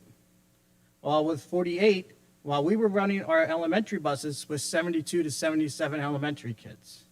So we are adding additional buses onto the elementary routes, but, you know, that's a big difference, 48 to 72. So it also is kind of out of necessity for that as well because of the ghost riders, as I call. So I think it's very fair just to switch to what other districts are doing. And that policy is 1 bus stop in the morning and 1 bus stop in the afternoon. I just, thank you, Mr. Barnard. I just want to, this is an informational item for the board. We're not asking the board to take action on it. It's not written in policy, the number of stops. This is really an administrative decision. I think as, especially during summer camp, when it became more clear after a year of all kinds of things with COVID, that this was really an unsafe procedure. Secretaries were making changes to what bus kids were on midday There's no way historically to know which kids were on the bus other than look at bus footage. So the potential to lose a child, like Mr. Bernhardt said, to have a child, an accident, the safety risks, were just absolutely, I think, untenable in this day and age in terms of having, no real sense of where a child was at any given time. So I appreciate Mr. Bernhardt's research, really looking at what other districts were doing. We decided that being as restrictive as that one particular district, wouldn't allow for parents who needed childcare provisions. So we did want to lean more towards what the remainder of the county was doing. I do want to add, and I'm not sure if we touched on this, this is not applied to shared custody agreements. If there's a court-ordered custody agreement, that would fall outside of these parameters if we had an order from a judge in terms of a shared custody situation. So that would be above and beyond this. But again, this is informational for the board. We will be sending out a letter to parents tomorrow. Mrs. Breeden will be sending out the communication that explains what they need to do, how they need to roster for their stops. They can contact the transportation department for specific questions and assistance with doing that. But we wanted to give parents a few weeks lead time given this change so that they could make any provisions that they need to prior to the start of school. Also, I think Dawn was involved with this. Did you want to have any comments? Dr. Miner stole my comments. She just said most of what I was going to say, but I did want to clarify the exceptions about dual custody, that is taken into consideration with a copy of a custody order, and just to clarify that child care stops are included in this.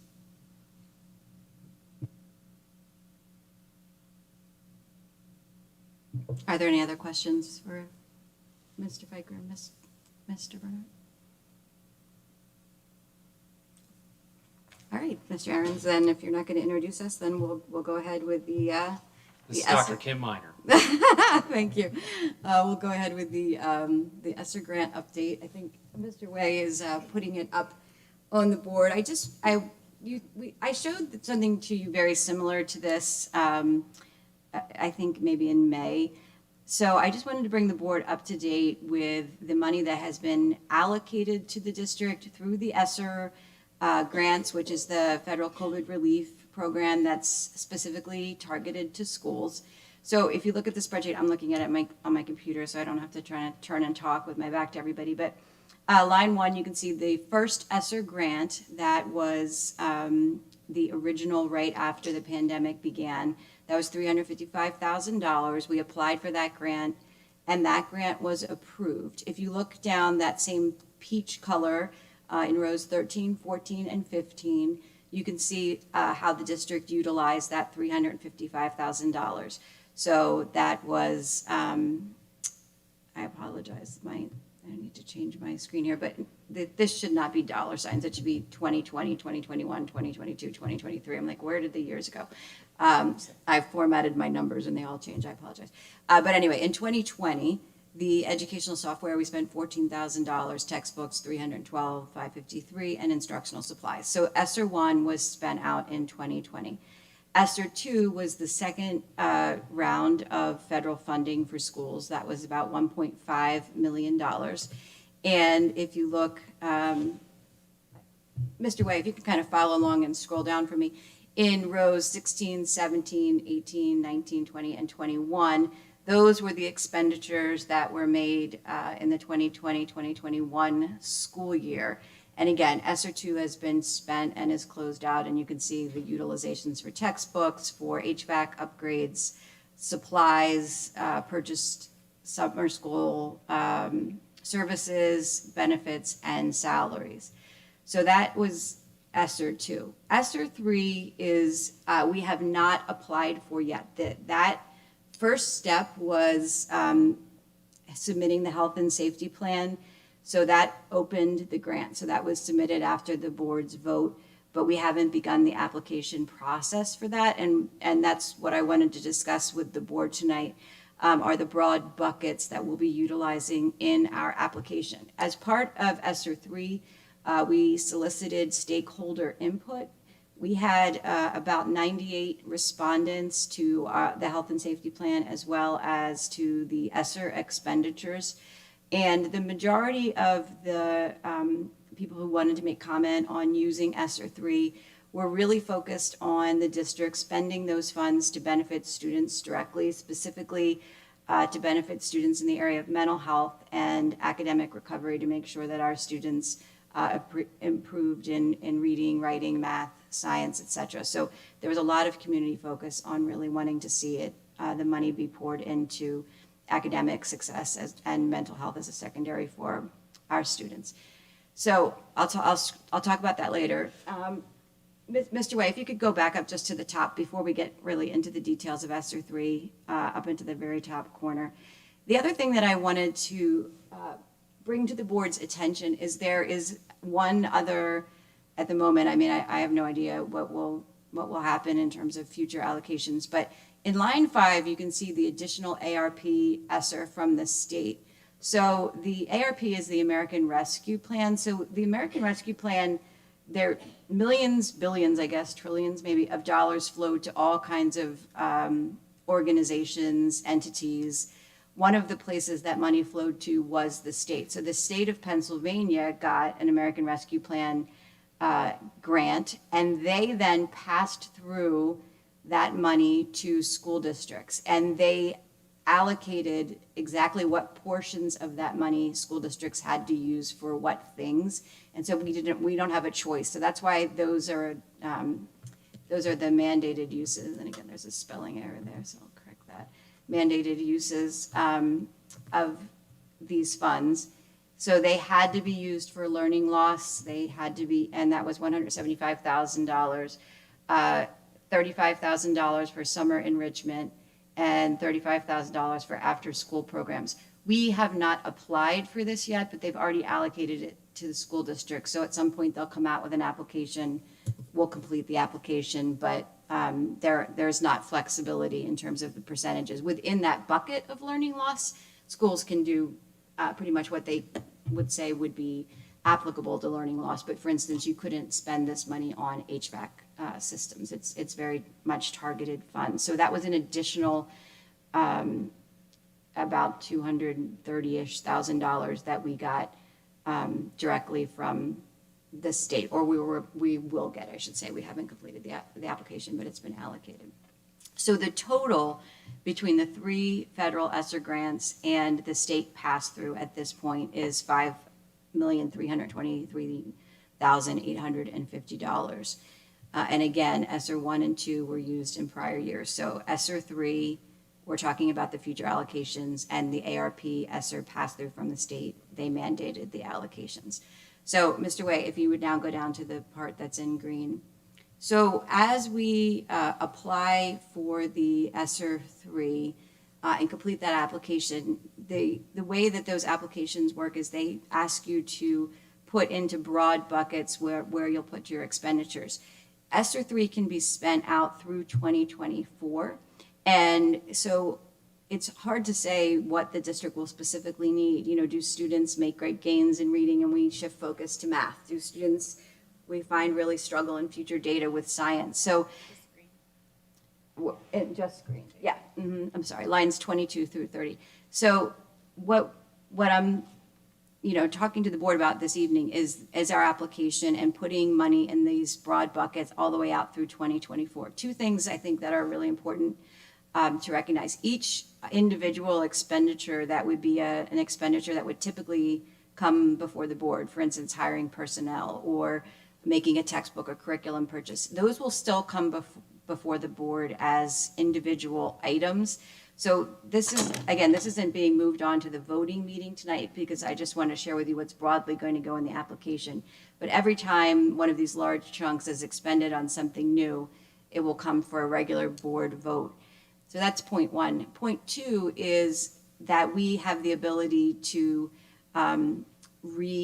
edit this plan. So if we said, oh my gosh, we needed money in a completely different place, we can go back to the application and make edits to it in a future year and say, we needed to spend more money in 1 year and less money. So we're making our best guess really on buckets looking 3 years out, but it is something that we can refine over time, through a revision process. So it's not written in stone. So in light of those two facts, one, that everything will be brought to the board individually, that would normally be, and two, that you're looking out 3 years, we just really kept it in broad buckets. You'll notice that the money is pretty much the same year over year in the different categories. And so that's textbooks and materials in literacy. We know that our reading scores were already problematic, and so we want to maintain our focus on literacy. Textbooks and materials in math and science, textbooks and materials for well-rounded education. That's actually a term that's used by the federal government in the title programs. Well-rounded education can be inclusive of arts, humanities, things along those lines. The cyber school, in terms of the operation of that, the post-secondary preparation and support programs. So there's a lot of interest, I think, within the district and our student body and our current administrative team on making sure that our students, when they graduate, are prepared for to have a career when they graduate. If they're not going on to college or the military, they don't go to BCTC, to make sure that they are moving in that direction. Social, emotional, and mental health supports. A lot of social, emotional, and mental health programming is funded already through our Pupil Services program, but we've allocated additional funds for those needs as well. Intervention personnel, we had intervention personnel as created positions, and this is inclusive of salary, benefits, PSERS contributions, all of those things. So it's not, one person's getting paid that salary, it's multiple salaries, benefits, et cetera. Instructional supplies can be really anything from notebooks, paper, it's things that are, not textbooks, basically. And then supplemental and consumable learning resources. So those are things like workbooks, that things that students would use, and they wouldn't stay around year after year like a textbook. So those are the broad buckets. Again, really trying to focus on what the community feedback was, as well as what our own concerns as an administrative team and the concerns that the board has expressed to us in terms of those 100 goals, 100% of students reading by grade 3, 100% of students being proficient in math by grade 7, and 100% graduation rate. So really looking to target all of the funds into student learning. So again, this isn't being moved on, but I would welcome board comment and feedback about this prior to actually completing the application and submitting it, if there is any at this time, or questions, of course. Kim, and maybe you said this, so I apologize if I didn't hear this correctly. How locked into the broad buckets are we when we do our initial application? So I did mention this. So there was 2 points. Point one was that each individual expenditure that would normally come before the board, like a new hire or a textbook purchase, will still come for board approval. And number two is that whenever you submit these big grants, you can go back in and do revisions. So this is kind of gets the money flowing to us, saying like we have a plan, but we can go back in and do revisions, and they're typically approved as long as they follow the guidelines. Thank you. You're welcome. Dr. Minor, there seemed to be some sort of online brouhaha over expenditures of ESSER funds. Was that all misinformation? I believe you're referring to something pertaining to the district funding the Morgan School. I don't know if there are other ones that I wasn't aware of. I don't know where that rumor originated. My best speculation, though, is, like I said, with the ARP money going to the states, ARP money flowed a million places, right? The American Rescue Plan money. So it flowed to homeless initiatives. It flowed to job programs. There were small business loans, the Paycheck Protection Program. And one of the places that money flowed was to daycare providers and childcare providers, so that they would keep their doors open, so that post-pandemic there wasn't an absence of childcare providers, so people couldn't return to work. So my guess is that they were recipients of a large amount of, I don't know this for a fact, so you'd have to contact the Morgan School, but my guess is that they, like most other childcare providers, were recipients of those funds. So that may be one piece of what led people to be confused. The second piece is that when we get federal grants like Title I, Title II, Title III, and Title IV, which is the normal federal grants we get year over year, those contain what I think is a little bit of complicated provisions around having to pay non-public schools that have Exeter students in them a per pupil expenditure fund. So some of the titles work that if you have a non-public within your borders, and like for Title I, and they serve, let's say you serve Title I, right now our Title I schools are Lorraine and Jacksonville. If they. Could you, for the benefit of folks who might not know what Title I is, explain Yeah, that? okay, thank you. So Title I is, there are federal title funds, 1, 2, 3, and 4. Title I is the biggest one, and Title I works by looking at the percentage of free and reduced students that are in a building.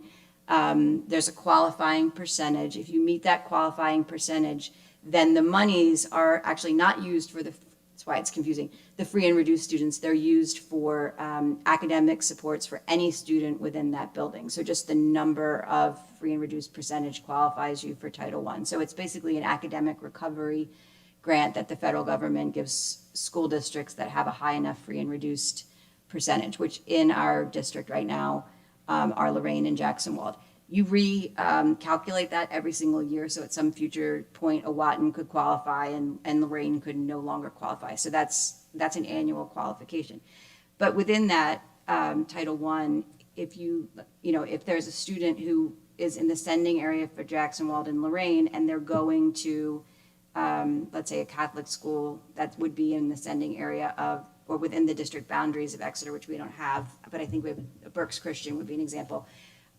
We have to send the Title I proportion for those kids who live there. So there's that. And then for like students who have Title III services, which is ESL, we have to provide, testing, those sorts of things. So that may have been the other point of confusion. One is I think, everybody got money separately, but two is some of the federal programs do require public schools to send their money and have it follow their non-public students. That is not the case, interestingly, with ESSER. Originally, we thought it would be, that it would follow the same formula, but for whatever reason, they're doing direct payments to the non-publics through ESSER. So I guess that was a really long answer to your short question, which was were the rumors at all valid? They were not, but I think they come from an understandable place because this is confusing. You're welcome.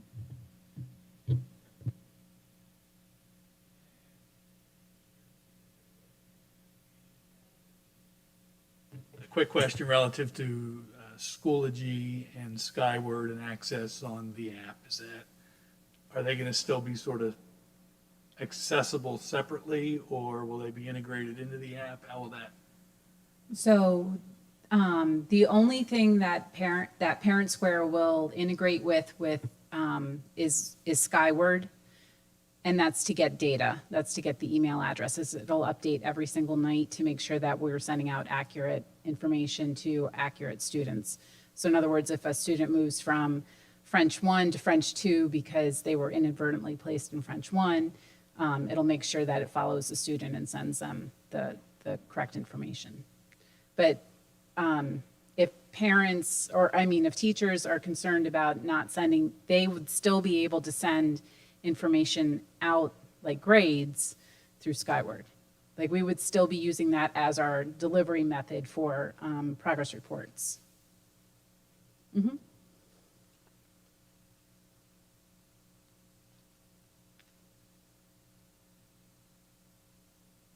Okay. Moving on then to policy, Dr. Hamburger. Thanks, Mrs. Wilson.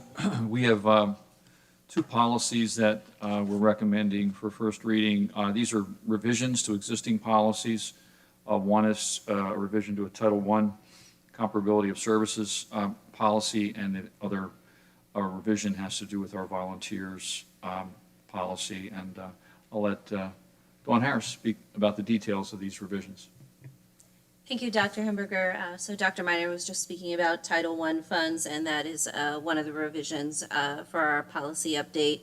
Policy 150 has some outdated language in there regarding method of determination. So we removed that language. Essentially, PDE now has an online calculator where they make that calculation for you. So it no longer needs to exist in policy.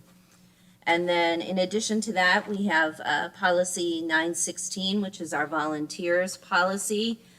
We've had a practice in place in the district regarding senior volunteers and tax credits. It just hasn't been ever reflected in our policy. So we updated the volunteer policy to reflect that practice of granting tax credit to senior volunteers. And senior volunteers are considered to be anybody who is at least 60 years of age, who owns real property in the district and has resided in the district for at least 90 days. And they are eligible to receive a tax credit in exchange for volunteer service in the district. Senior volunteers are subject to all the same guidelines as our other volunteers, including background checks, reports, training, and confidentiality requirements. And of course, if a senior member of the community is already receiving compensation from the district, they're not eligible for the tax credit. I think the other thing that the policy does, it sort of reflects the fact that the legislature passed Act 20 of 2020, and it included this taxpayer relief for senior citizens in as part of an actual law. So, Correct. you know, it kind of acts, I guess it strengthens the policy, you know, for us in terms of the legitimacy of this as a practice.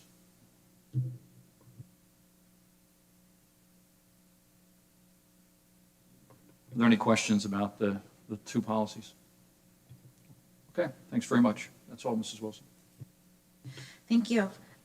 Before we move on to actually forwarding those items to our voting agenda, we are going to reopen for public comments. Mrs. Battler?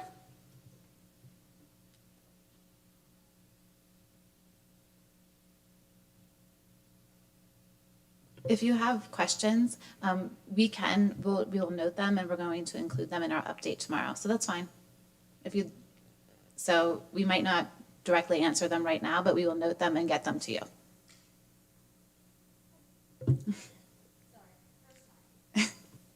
Watched a lot. Okay. All right, sorry, my name is Andrea Battler. I reside at 78 Bent Brook Circle. The first question that I had was actually about the handbooks, which Ms. Harris, you did a great job in explaining. I do make my children read them every year because I want them to know what the consequences of their actions will be if they do not follow the rules. And I am glad that Mr. Hemberger let me know that I now need to read all of the policies, because I did have plenty of questions regarding the handbooks, and that's now a non-issue because I need to now read the policies. So you all should do the same. The second question that I had for the school board is something that one of the other parents brought up, and that had to do with quarantining and what our children are going to be expected to make up and how that is going to happen. That wasn't discussed at the last meeting when we discussed, you know, what we were going to do on our, you know, in case of an emergency and things like that. So I would like that to be publicly discussed, because I've had plenty of questions come my way.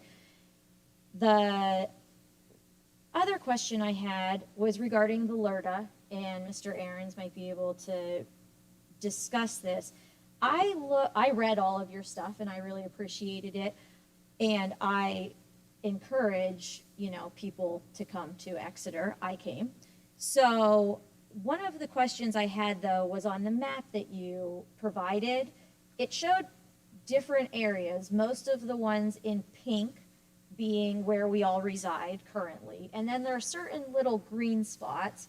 The green spots I thought were the part of LERDA that we were discussing. So I kind of wanted to ask that because as a normal person who has not looked into all of this, maybe you can go into a little bit of, because for example, when you were talking about the disposal, you know, the garbage company, that's not part of the green part. So I was kind of taken aback. I was thinking, oh, we're talking about that area too. The only parts that I saw were the green area between, you know, beside Ritter's Road beside Glen Ollie Farms and then down by Fairview Drive. So I was a little confused about that.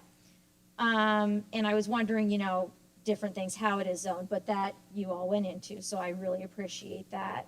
For the ParentSquare, my one question, if you don't mind asking or answering, or if you know, are we going to be able, for example, I really am horrible with Schoology, are the things that are those notes that are pushed to kids, is that something that can be pushed to adults so that I don't have to constantly go on my kid's Schoology or however we do that, because I still can't even figure that out. I'm with her. Can't figure that out. So Okay, is that something that Mrs. can- Butler, could you just address me? That's fine. Oh, I But That's okay. apologize. No, it's Sorry. okay. I just want to make sure we understand. So on ParentSquare in Schoology, when students get notifications, will Is that parents, is something it that possible? yes, I apologize. Yes, I didn't realize that. And then the last quick question that I had was regarding the two things that were just brought up. Sorry. By the way, I liked that lady that was here. She was awesome that talked about Mr. Aaron's. Oh, fabulous. Okay, sorry, revisions. So the volunteers, I just wanted to know, does that have any impact on what kind of impact, if that has any, on our taxes? Like how many I'm people not actually sure. volunteer? Right. I honestly, Brian, have we had anybody use that volunteer credit? I mean, I think it's fabulous, but I didn't know if we actually 2 have. years ago, we had 8 people. The maximum credit's $599 because over that, and it's taxable. Last year, we did not accept any volunteers because of COVID. Sure. And any programs. I don't know what was previous years, but I did see the, before COVID, 1 year before COVID. Thank you. Great, thank you. What we'd like to do is we want to make sure that not only the people here and the people listening, but all of our families kind of get access to this information. So we'll get the answers and we will put that out tomorrow. All right, thank you very much. Thank you. Mrs. Gardella.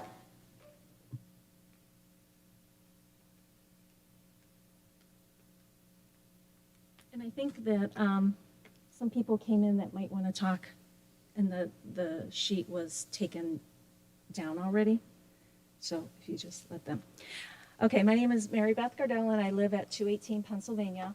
I would like to address the recent curriculum purchases by the district. We have heard for several months that Exeter's academic performance as measured by proficiency levels and graduation percentage is subpar, especially considering the school district's budget and the per pupil expenditures as compared to other districts. We've also heard that Exeter has a new proficiency and graduation goals of 100%, and that the district is developing a new strategic plan to reach these goals. So that raises several questions. And one is the recent purchases of the curriculum material. I think it was a couple of board meetings ago. And then what we saw tonight with the ESSER funds. So my question is, are these being aligned with the strategic plan? And do we have the strategic plan? And if we don't, should we hold off on our purchases until we have a plan in place? And then the other questions are the literacy materials that were recently purchased intended to address the poor performance levels in literacy? And is the district able to identify any benchmark districts that use these materials with better performance than Exeter? And if there are, I'd like to see the research, not funded by the publisher, of the materials that was used to determine the purchasing of these materials that would improve the literacy scores. So I understand that you can't answer, so I'll forward these over to you tomorrow, and I appreciate the time. Thank you. Thank you very much. Mrs. Dobernecki?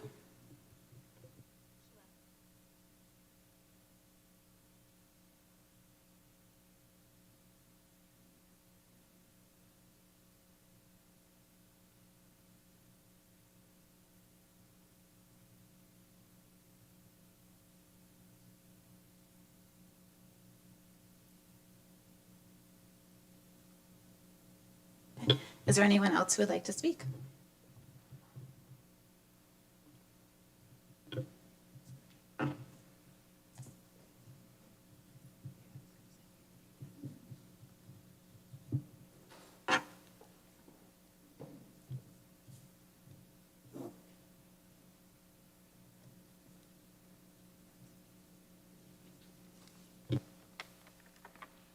Hi, my name is Lisa Tasker. I'm at 1022 Allen Road. I'm a school bus driver, a taxpayer, and an owner of Tasker's Beer Barn here in the township. Over the last few months, many parents and drivers, including myself, stood up here and pleaded with you about several different issues. One of them was to let the children take their masks off on the buses for a summer school session on very hot days. Not because it was inconvenient, but because we were worried about their health during the many days with extreme heat conditions. On one of these days, I personally brought a thermometer from my air-conditioned car, put it on a bus on a seat in a shaded area. Cool engine, all windows down, roof latches open. It went up to 100 degrees within 5 minutes at 10:40 in the morning, long before students would be riding home. This is what the children had to deal with this summer, and this is how our concerns were met. Exeter's new health and safety plan: no masks in the air-conditioned schools, social distancing, hand washing, disinfecting, just follow, no penalties. On the buses, with no air conditioning, masks must be worn. Any exceptions listed if a child feels overheated or sweaty and they can take it off for a little bit? No. You know what is there? Students that don't comply will be suspended from the bus for days. Drivers that don't comply will face discipline and termination.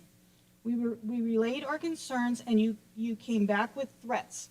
You are going to fire a driver for allowing a child to remove a mask and take a break from the heat, or if they need to pull a mask off for a bit. It's a mask. No exceptions, just consequences. The lack of respect towards parents of this community is stunning. The mask issue is a big part and pushed a lot of parents to the breaking point. The hot mic with board members rudely talking about parents and residents, one even referring to a full moon. Well, that pretty much sealed it. The integrity of our school district is lacking. It's as if the importance of teaching basic subject skills has taken a back seat to overbearing rules and promoting distorted ideas of diversity. These have become exhausting distractions to staff and students, and is wiping away the passions of teaching and learning by forcing everyone to follow impractical mandates and unessential programs, spending enormous amounts of money in places that can't be justified when so many students are failing and it's not going unseen.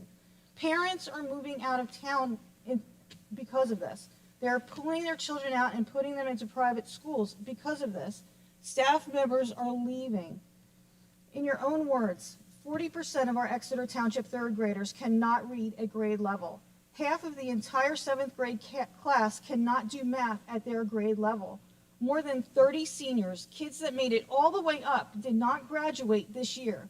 The fact that there is a teacher shortage in this district and the ones that are here have remained so incredibly silent speaks louder than anything. And yet you appear complacent. I've worked here for 10 years. I've raised my own children through this school district for 25 years. I started driving because I loved Exeter and I wanted to be involved more with my kids' school and sports lives. That ended last October when I pulled my youngest and last child out of Exeter and put him into private school, something I never in a million years thought I would ever have to do. With my children gone, I have no more ties here. I can take my CDL and work anywhere if I wanted to. I can take my pension and work as support staff at any school district and not skip a beat. I am here and only here because I support my community, these parents, and because I care about my students, which is how every school board and administration should feel, and it doesn't seem that way at all. The pandemic is ending. Most people are vaccinated and have already had COVID.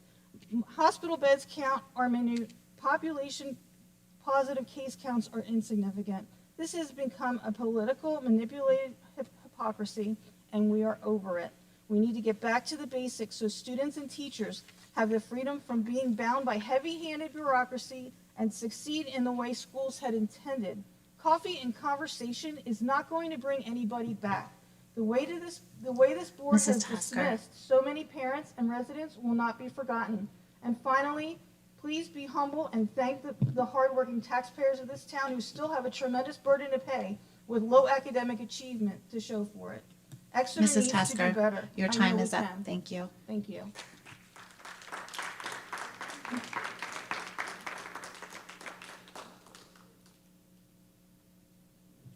Would anyone else like to speak?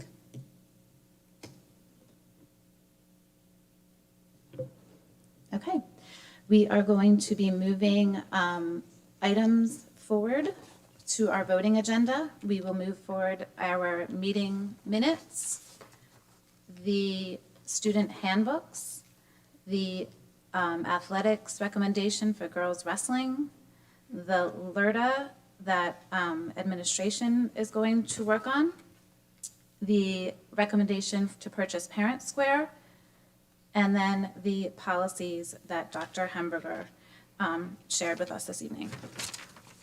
Okay. Are there any board members who would like to be heard at this time? Yes, if I may. Just a couple of things. I wanted to thank the administration for organizing opportunities for the community to come together through coffee and conversations and talk to us about the school district. My only request is that those meetings be recorded and put on the school website so we can provide full transparency to those in our community, especially those that can't participate with those meetings. If filming the meetings is not an option, I would request a full write-up of minutes from those meetings be provided to our community, again, that can't participate in those meetings, if possible. And also, Allison, you were saying we were going to put the information out with the questions. Where can the community find those answers that we're going to provide? Mrs. Breton, how are we going to, soon it will be on the ParentSquare, I'm sure, but not quite yet. So will it go out tomorrow? I would envision that we'll put that out through our current mass communication system, which is ParentLink. We can also include social media if Allison would like. Could we, or we could point people in the direction of it on social media, like this, Yes. this happened and you can find it on our website or? I mean, my recommendation would be through email because that is, as you may know, social media it can and cannot be seen, based upon algorithms as opposed to emails, which, as long as your email address is correct, it should land in your inbox. Okay. Thank you. One last thing I'd like to say. The board received an email from someone in the community talking about how they felt uncomfortable coming to our meetings and expressing their opinions because of behavior that was exhibited by certain community members in the few meetings that we've had in the past. So I would strongly like to encourage those people that feel uncomfortable to continue to email the board. And also, if they come to a meeting and don't feel comfortable coming to the podium because they feel intimidated by the public, to wait until after the meeting and talk to any of us board members one-on-one. We definitely would love to stay afterwards and talk to you about anything. And I promise that I'm not afraid to hear opinions that may differ from my own, and I will be respectful to them. And that's it. Thank you. Thank you. And I was going to end tonight reminding everybody that we do have the opportunity to sign up for coffee and conversation with board members, with administrators, and all of that information is on our website. And you can go, you can sign up, you put in your information, and then the district will contact you with a time to come in and speak with us. Okay, anybody else? Okay, that concludes our meeting then. Thank you.